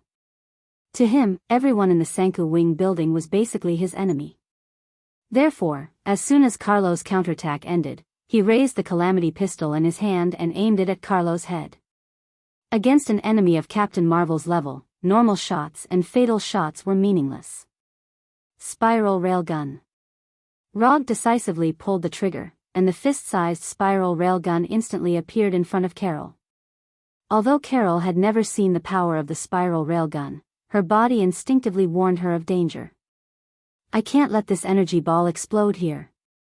Absolutely not. Carol was considered an experienced superhero, although she spent most of her time active in outer space. However, when faced with this kind of attack that could hurt a large number of civilians, she made the choice of a superhero instead of a warrior. She suddenly stretched out her hands and grabbed the spiral railgun that was about to hit her head. Ever since the invention of the spiral railgun, this was the first time Rog saw someone catch his own spiral railgun with their bare hands. What surprised him even more was that Carol actually used the energy in her body to forcibly stop the explosion of the spiral railgun. Interesting. Although they were on different sides, it had to be said that Captain Marvel's move was very ingenious. After grabbing the still madly spinning spiral railgun, Captain Marvel did not hesitate at all. His whole body soared into the sky and flew directly into the sky. Rumble. A few seconds later, Rog heard the familiar explosion of the spiral railgun. The spiral railgun that Captain Marvel brought to the sky exploded in the air, creating a huge blue ball of light like the sun. The blazing light and the terrifying energy storm were like a nuclear bomb detonated in the air. Although the spiral railgun that could destroy a helicarrier was powerful, it was still not enough in front of Captain Marvel, who was like a cheater. After all, this was a fierce person who could withstand the ballistic missiles of a Kree battleship. Among all the superheroes, Captain Marvel was considered one of the luckiest. She was originally just an ordinary person, but after blowing up the light-speed engine made by Michael Weir, she was lucky enough to fuse the Tesseract energy in the light-speed engine with Michael Weir's Kree genes. After waking up, she became Captain Marvel, who could control and absorb energy, and had a more amazing physique than Thor. This level of luck was almost the same as hitting the jackpot in the universe. After the explosion of the spiral railgun, Captain Marvel, who was glowing all over, once again flew back to the Triangular Wings building. "You've gone too far, don't you know that this will hurt innocent civilians?" Captain Marvel's tone was full of anger, as if Rog was a heinous perverted killer. "Innocent? Ha ha ha, you say the people in this building are innocent?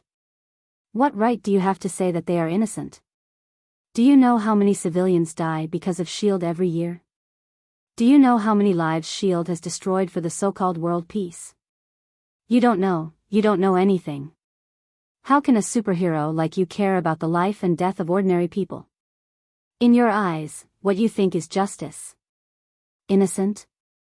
You don't deserve to say that."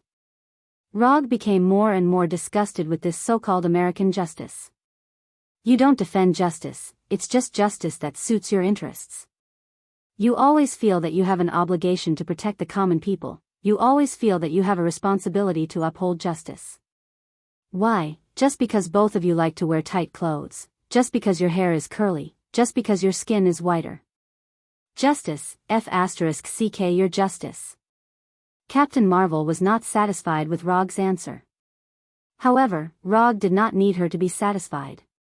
Spiral railgun. The Calamity pistol sounded again, and 2 spiral railgun shots flew out like lightning. Captain Marvel would never have thought that Rog not only had no intention of restraining himself, but had become even more unyielding. Ever since she became a superhero, this was the first time she felt such intense anger. "You're courting death." Chapter 228. Captain Marvel Carol displayed astonishing speed. With one in each hand, he grabbed the 2 spiral electromagnetic cannons that Rog shot at him. After being provoked by Rog, Captain Marvel Carol became completely serious.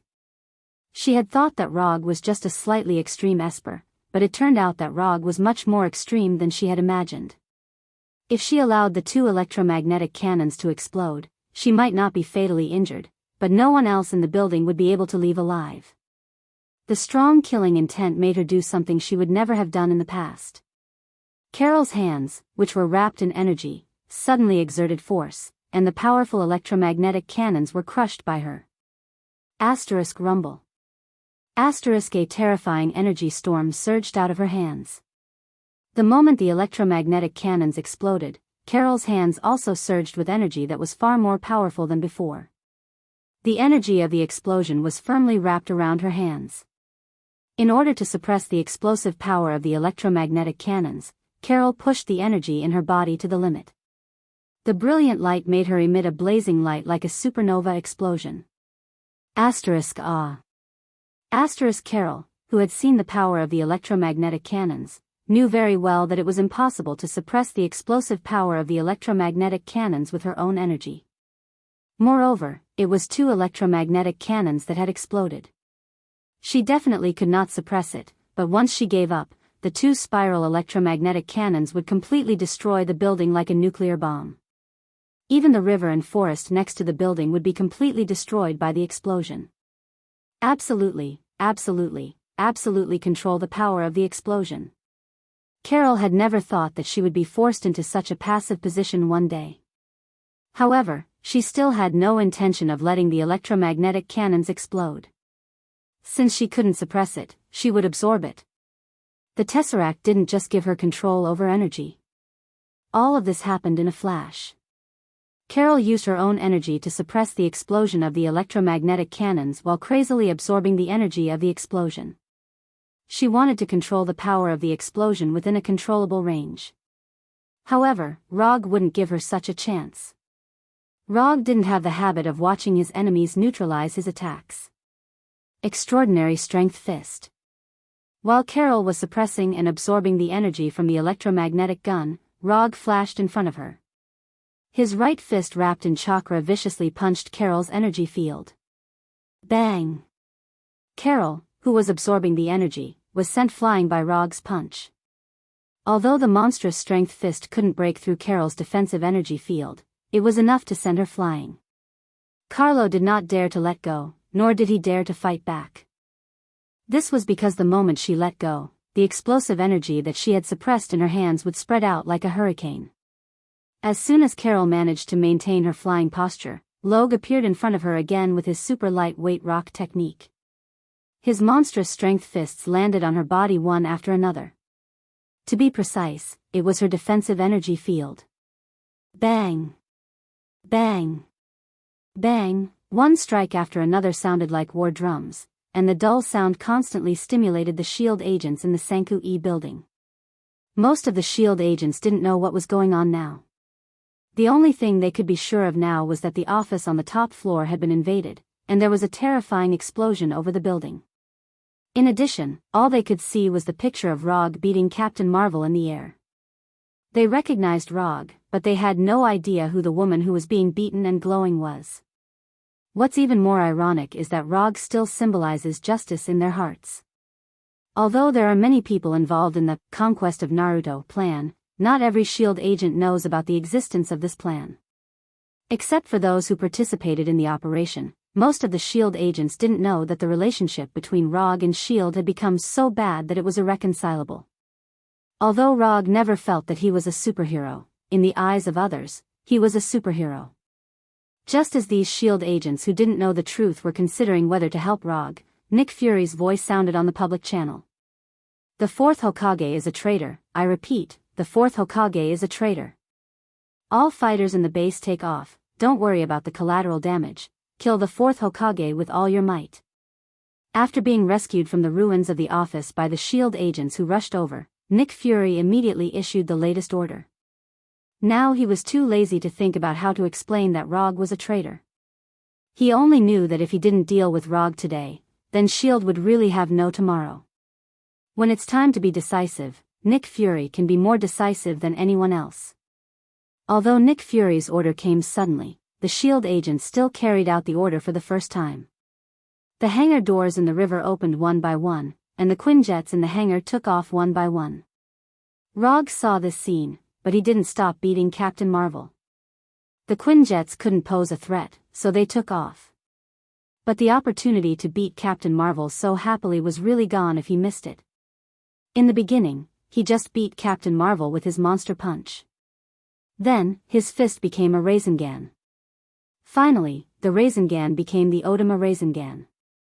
Rog knew that Captain Marvel was taking the opportunity to keep away from the Sanku Wing building, and he also knew that Captain Marvel was accelerating the absorption of the energy of the spiral electromagnetic gun explosion. But, so what? Not to mention whether he could kill Captain Marvel or not, just the pleasure of beating her was worth wasting some time. The energy in Captain Marvel's hands became dimmer and dimmer, and the energy from the spiral electromagnetic gun was finally absorbed by her. As long as she was given a few more seconds, she could completely absorb the energy of the spiral electromagnetic gun. 3 seconds. 2 seconds. 1 second. Carol silently calculated the time, and when the violent energy in her hands was exhausted, when the severe pain caused by the energy erosion disappeared, her eyes flashed with a golden light. The opportunity to fight back has finally arrived. Carol suddenly clenched her fists, and the gorgeous light on her body became even more blazing. However, at this moment, dozens of golden chakra chains poured out from behind Rog, and instantly tied up Captain Marvel. Sealing Jutsu, Diamond Seal. Since mastering Diamond Seal, Rog has been using Diamond Seal as an offensive ninjutsu. But he never forgot the purpose of exchanging for Diamond Seal.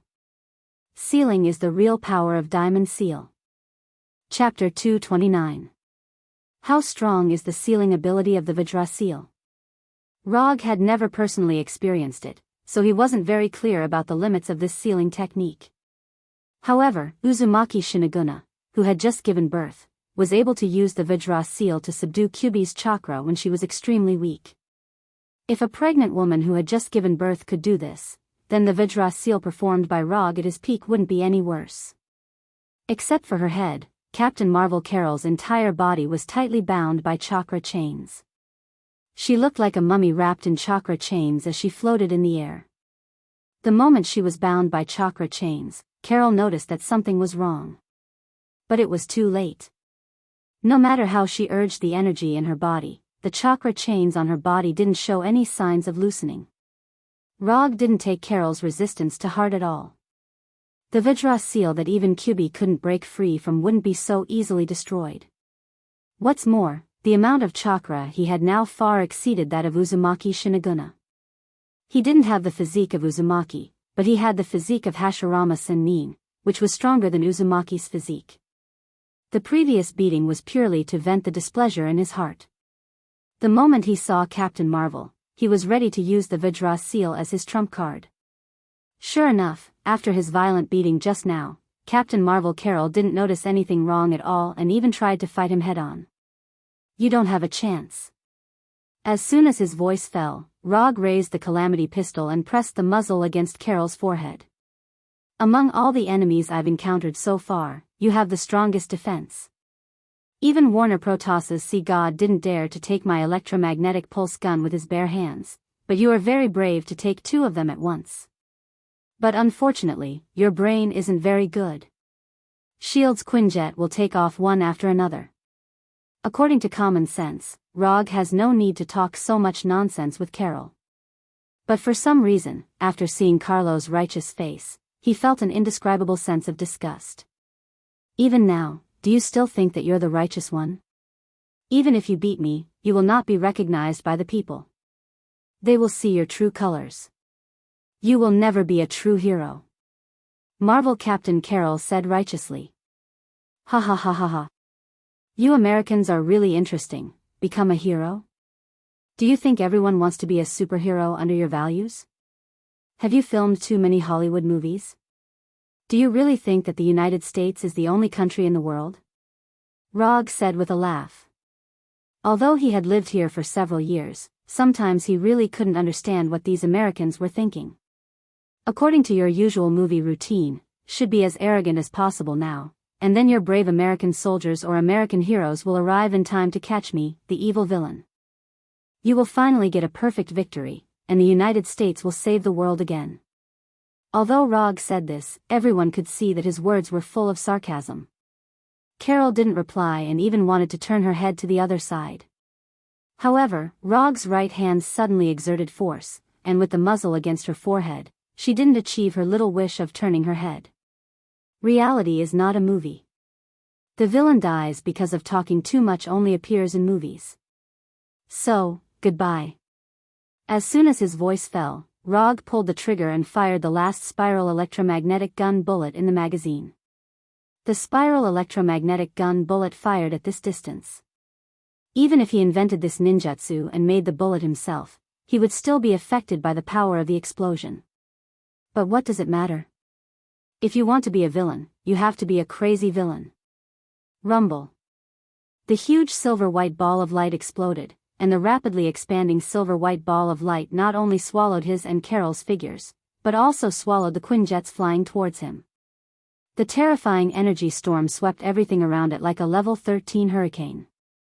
Buildings, trees, cars, pedestrians. The shock wave generated by the explosion lifted everything that could be lifted, the earth shook, and the houses collapsed. Although the Sanka Wing building was far away, it was also affected by the power of the explosion. The entire building shook violently, and all the glass on the outer wall burst, and cracks of different sizes appeared in every corner of the building. The Sanka Wing building that was hit by the shock wave of the explosion was not the worst building. The hangar located under the river not only experienced an earthquake-like vibration, but the rushing river also rushed into the hangar like a waterfall. Amidst this disastrous scene, the only good news was that the explosion came and went quickly. After a few seconds, the energy storm caused by the spiral electromagnetic gun completely dissipated, and the sky began to return to its original appearance.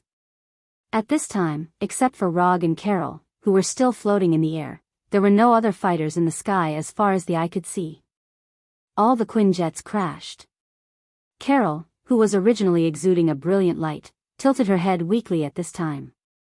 Her forehead, eyes, nostrils, and mouth all flowed out bright red blood. Looking at Captain Marvel's appearance at this time, Rog couldn't help but sigh. This kind of defense was really like cheating. Taking a spiral electromagnetic gun head-on with his forehead, he didn't even get his head blown off. Even Rog couldn't do this kind of thing. Although he didn't get a headshot, Carol wasn't much better now. She was completely unconscious. As for whether there were internal injuries such as a concussion, Rog couldn't see it, and he didn't care at all. Since one spiral electromagnetic gun wasn't enough, he would use a few more. The reason why he asked Ai Chui to build the disaster pistol was to take this situation into consideration. Compared to using ninjutsu bullets were indeed more troublesome.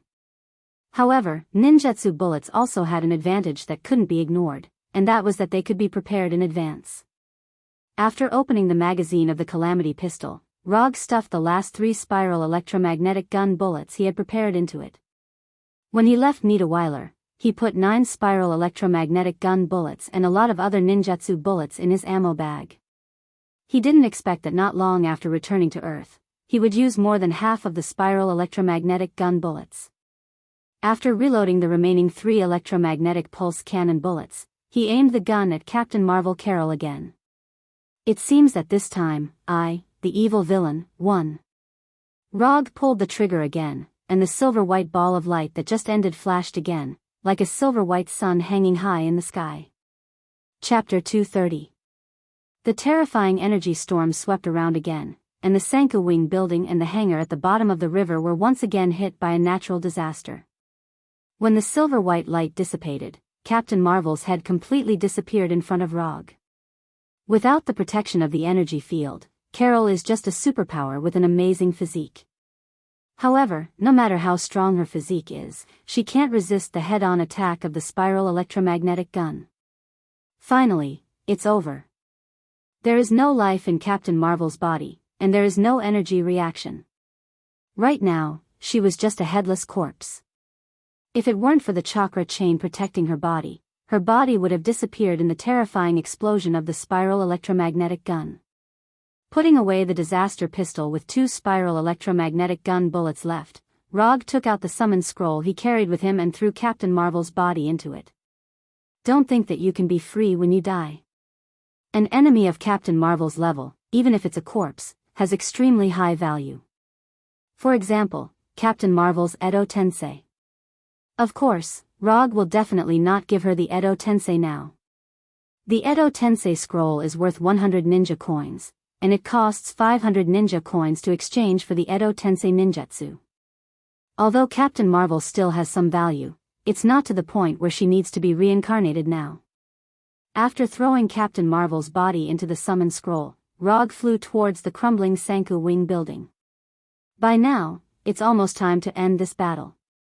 At this time, although S.H.I.E.L.D. still has some resistance, when Rog came to the Sanka Wing building, no S.H.I.E.L.D. agent dared to attack him. Even those who are S.H.I.E.L.D. agents on the surface, but are actually Hydra spies, didn't dare to attack him. A few minutes later, in an office that was slightly less damaged, Rog saw the expressionless Ross and Nick Fury in a wheelchair. After his legs were broken by Rog, he completely lost the ability to move.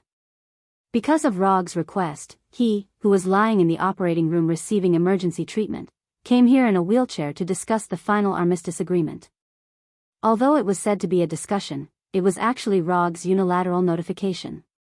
Rog didn't waste time with the two of them and directly stated his request. Return his savings to him, and give him compensation equal to the amount of his savings for emotional distress. The $1.8 billion was his hard-earned money over the past few years.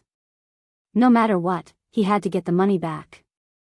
The Thunderbolt's Secret Service squad was merged into Konoha. Their personnel, funds, equipment, and everything else belonged to Konoha.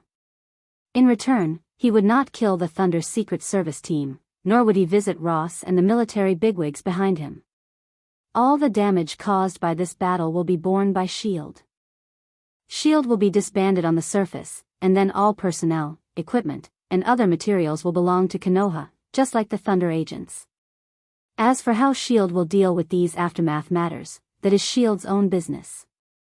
If S.H.I.E.L.D. likes it, they can also put all the blame on Hydra.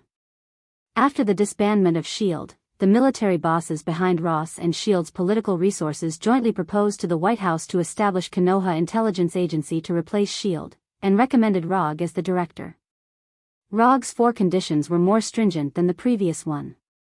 In particular, the request to establish Konoha Intelligence Agency was completely beyond the expectations of Ross and Nick Fury. Rog wants to play the game himself, instead of being a chess piece as before. The first condition is fine, but the latter ones are a bit too much. Ross tried to control his tone as much as possible to express that he was discussing rather than refusing.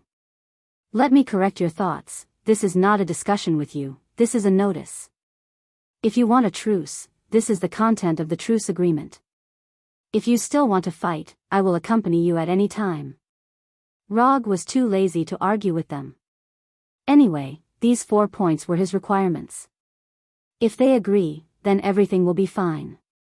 If they don't agree, then they will continue to fight. Even if we agree, the White House will not agree. It is not so easy to establish such an institution, and it is also an institution with law enforcement power. Nick Fury explained, not to mention the establishment of Konoha Intelligence Agency, even S.H.I.E.L.D. is still subject to more checks and balances and restrictions. That's your business. You can pass on what I'm about to say to the people behind you. What your S.H.I.E.L.D. doesn't dare to manage, we Konoha will manage. What your military doesn't dare to kill, we Konoha will kill. In a word, Konoha will manage what S.H.I.E.L.D. and the military can manage, and we will manage what S.H.I.E.L.D. and the military can't manage. Such a Konoha, do you want it or not? Rog stood up directly, looked down at Nick Fury and Ross, and slowly said, "Give me a final reply before 12 noon tomorrow. You can start to think about it now." After that, Rog left the office directly with the Flying Thunder God and returned to the forest created by the Tree World. The team of Abomination, Punisher, Moonlight Stone, and QB defeated the remaining enemies without any suspense, and the whole forest could be seen everywhere with burning flames and corpses. According to Punisher, at the end of the battle, Red Tank, who was originally in the enemy camp, also inexplicably joined their side. Although the battle was a bit difficult, they eventually wiped out all the enemies present and rescued the unconscious Sky. Let's go to the headquarters of Thunder's Secret Service team. With Red Tank and Moonlight Stone opening the way, Rog and others easily entered the headquarters of Thunder's Secret Service team and lived there. Rog has no plans to return to New York for the time being, or rather, he may not return to New York for a long time. Although his 4 requirements are a bit harsh, if nothing unexpected happens, Ross and Nick Fury will eventually choose to accept them. After handing the unconscious Sky to the medical staff of the headquarters, Rog went to have a simple and rough conversation with Red Tank. Although Red Tank has no plans to submit to Rog, he doesn't mind joining Konoha, as long as Rog agrees to let Abomination play with him. For Red Tank's small request, Rog didn't refuse and directly agreed. As for whether Abomination will have an opinion on this, it's not in his consideration at all. If Abomination doesn't agree, he will give Abomination to Dr. Connors. Red Tank and Dr. Connors, Abomination should know how to choose. After dealing with Red Tank's problem, Rog returned to the room where he lived before, and then saw Moonlight Shakala in the room. "What's the matter?" Moonlight Shakala was still wearing the previous battle clothes, and the blood-stained tights made her curvy figure show a different kind of charm. Okay, no need to say anything, wash yourself and lie in bed. The next morning, Rog left the base alone and came to the Sanku Wing building again. He didn't want to get up so early, but Ross called him early in the morning and asked him to go to the Sanku Wing. Although Ross didn't say anything on the phone, Rog has guessed their final decision. Or rather, he had already seen their decision from the news report on TV. Chapter 231. Sanka Building, in an office. Ross and Nick Fury sat opposite Rog.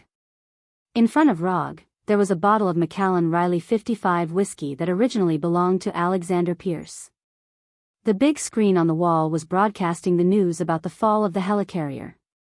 As Rog expected, S.H.I.E.L.D. threw all the blame to Hydra. And after a night of investigation, Nick Fury had to admit that S.H.I.E.L.D., which he managed, was indeed invaded by Hydra. From World Security Council Minister Alexander Pierce to the operatives of the operation team. At least 1/3 of S.H.I.E.L.D.'s staff are Hydra's people. This level of invasion, even if you see it with your own eyes, will feel incredible. In view of the pressure from all sides, Nick Fury thought seriously for a night and finally agreed to Rog's request. S.H.I.E.L.D's disbandment is better than S.H.I.E.L.D's destruction. As for the name S.H.I.E.L.D., let's give it up. Nick Fury agreed to Rog's request on behalf of S.H.I.E.L.D., and Ross naturally has no opinion. Compared with S.H.I.E.L.D., the military forces represented by Ross are more happy to see this happen. Although the establishment of Konoha's intelligence agency will divide some of the military's power, Konoha's intelligence agency is obviously not so ambitious compared to the current S.H.I.E.L.D. And as Rog said yesterday, the military also needs an organization that can help them solve their troublesome enemies. As for the overbearingness shown by Konoha's intelligence agency, it is more of Rog's personal overbearingness. Even if Konoha's intelligence agency really becomes a S.H.I.E.L.D. in the future, or even far surpasses S.H.I.E.L.D., that is a matter of the future. At least at this stage, the military does not have much opinion on the establishment of Konoha's intelligence agency.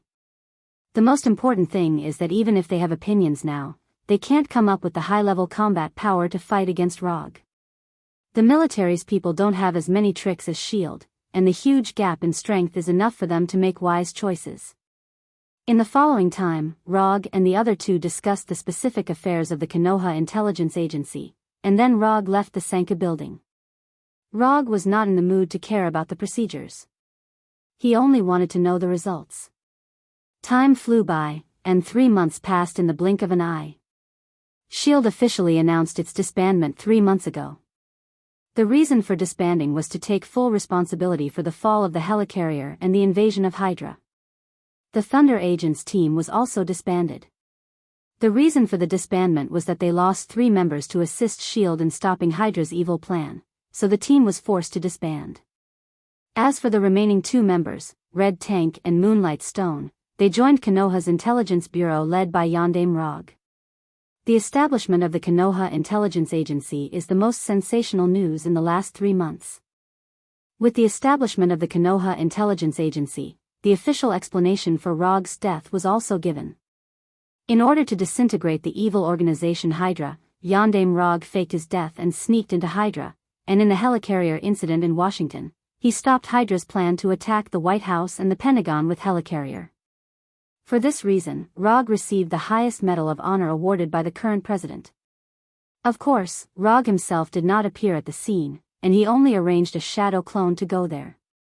And even the shadow clone didn't stay there for too long. After receiving the medal, he left directly with the Flying Thunder God.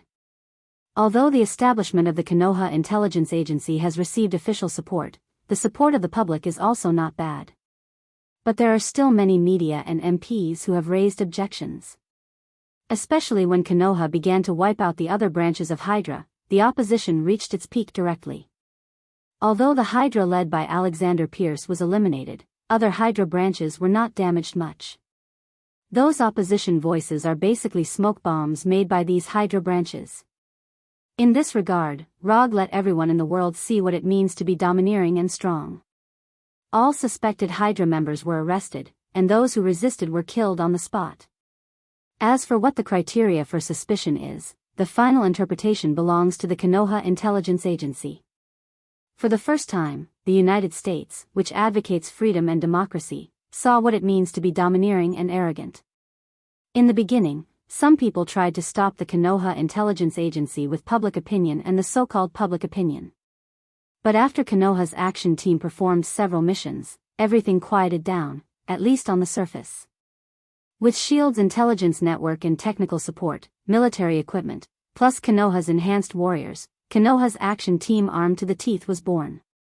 Roger did not accept all the S.H.I.E.L.D. agents and Thunder's Secret Service personnel. Most of the people who were left behind were logistical technicians. As for the combatants, the entire Konoha Intelligence Agency added up to only 100. However, these carefully selected combatants were not only subjected to Rog's seal of Kismet, but all of them also received the transformation of extremists. Punisher, Abomination, Red Tank, and Moonlight Stone, plus more than 100 extremist fighters, swept through all the investigated Hydra strongholds. Even the Death Warrior team led by Hydra's chief male model Winter Soldier was no match for Konoha's intelligence agency. In addition to Konoha's intelligence agency, in the past 3 months, what Rog has done the most is to constantly train Sky, who has awakened as a mutant. S.H.I.E.L.D.'s obelisk has now become Rog's personal item, and Sky has successfully awakened the ability to control shock waves with his help. After 3 months of training, the current Sky was no longer the hacker without much combat power, but a professional agent with superpowers. In the exclusive training room of Konoha's intelligence agency, Rog is carrying out daily combat training with Sky. Water release, Water Dragon Bullet. Fire release, Great Fireball. Rog waved his hand, and a water dragon more than 10 meters long appeared out of thin air, directly attacking Sky not far away. At the same time, a huge fireball with a diameter of more than 3 meters also flew towards Sky. Although Rog attacked casually, Sky did not dare to be careless. Faced with the incoming water dragon and fireball, Sky decisively raised her hands, and 2 invisible shock waves gushed out from her palms and rushed directly towards the water dragon and fireball. Bang! Bang! The imposing water dragon and fireball were broken at the same time. The water dragon turned into water droplets flying all over the sky, and the fireball exploded like fireworks. Your reaction is too slow. Sky, who had broken the water dragon and fireball, just showed a smile when Rog's voice sounded behind her, and a huge force hit her back, knocking her out. Chapter 232. In order to let Sky grow up as soon as possible, Rog sometimes used a bit more strength. Of course, this strength is for Sky. For Rog, this kind of attack power is not heavy at all. If Sky had fought with Hulk, Saul, and the others, he would know what a real heavy punch was. Even so, Sky, who was hit in the back by Rog, still flew out uncontrollably. It wasn't until she flew out 5 or 6 meters that she fell heavily to the ground. After falling to the ground, Sky was lying motionless on the ground, looking like she was completely knocked out. Looking at Sky, who seemed to have fainted, Rog didn't immediately step forward, but directly spouted a flame from his mouth. Katon, Fire Dragon. The violent flame like a flying dragon flew towards Sky, who fell to the ground. The hot temperature made the surrounding air hazy. The flame of the fire dragon can be divided into 3 directions, front, left, and right to attack the enemy, and the direction of the fire dragon can be further controlled by chakra. It is an extremely difficult ninjutsu to avoid. The reason why Rog chose this ninjutsu is just in case. In case Sky really fainted, he can also change the direction of the flame for the first time to avoid Sky being hit. Although Sky was only 5 or 6 meters away from him, Rog was still very confident in his control of chakra. Sure enough, it was as he guessed. When the flame was about to hit Sky, Sky, who was lying on the ground, burst out a powerful shock wave visible to the naked eye, directly shaking off all the flame. This shock wave not only shook off the flame of the fire dragon, but also attacked Rog without any reduction in power. The shock wave came fast, but Rog's reaction was faster. The shock wave hasn't arrived yet, he had already used lightning body flicker to leave the place. The powerful shock wave passed through the weak electric current left by him when he used lightning body flicker and hit the wall dozens of meters away. Boom! The wall hit by the shock wave exploded like it was hit by a missile. The broken bricks splashed everywhere. Sky, who had just got up, didn't have time to turn around. Rog suddenly appeared in front of her. The power of the attack is not bad, but it's best not to have the idea of playing dead in a fight. Most enemies like to use bullets to confirm the target's life or death, so playing dead can easily become a real death. Although Sky has awakened her superpower, her actual combat experience is almost zero. This is the reason why Rog is willing to train her for a period of time every day. Letting Sky be the only one in charge of intelligence gathering was a classic waste of resources. Before, he didn't ask her to go out in the field because she doesn't have enough power to protect herself. Let's stop here for today. If you still want to train, you can look for Frank. He should be in the base right now. After that, Roger left the training room and returned to his office. Haven't found the whereabouts of Baron Strake and Scepter? Glancing at the report in his hand, Rog asked the assistant beside him without raising his head. Hokage-sama, we have cleaned up all the Hydra strongholds provided by the Intelligence Department, and for the time being, we have not found the whereabouts of Baron Strake and Scepter. After Erika's death, Rog had to find a new assistant. His current assistant is a former S.H.I.E.L.D. agent named Sharon Carter. Sharon Carter didn't have any superpowers, and he wasn't a special assistant before. He was S.H.I.E.L.D.'s Agent 13. The reason why he chose Sharon Carter as his new assistant is purely because her surname is Carter. Yes, Sharon Carter is the niece of Peggy Carter, the first love of the American team captain Rogers. If Rog hadn't crossed over, Sharon Carter might have become Rogers' new girlfriend after a while. However, before this emotional line of Rogers began, it was completely cut off by Rog. Superheroes are going to save the world. How can they be distracted by such trivial things as love and love? Let the Intelligence Department continue to investigate, especially the base in Sokovia, carry out a carpet search again. On the surface, most of Konoha's intelligence agency is dealing with Hydra all over the world. But in fact, Rog focused his investigation on Loki's scepter and Baron Straker. However, because this butterfly from another world was fluttering more and more, the future in his memory was also changing crazily. For example, Baron Strake and Scepter, who should have been in Sokovia, are missing. He wasn't particularly concerned about where Baron Straker and Loki's scepter had gone. What he cares about is whether Scarlet Witch Walter has appeared now. Scarlet Witch Walter is the key to opening his Manjiki Sharingan. Without Walter, he can only choose to exchange Manjiki Sharingan from the system. That's 300 ninja coins. Wasting 300 ninja coins just for a chance to open the portal is not worth it at all.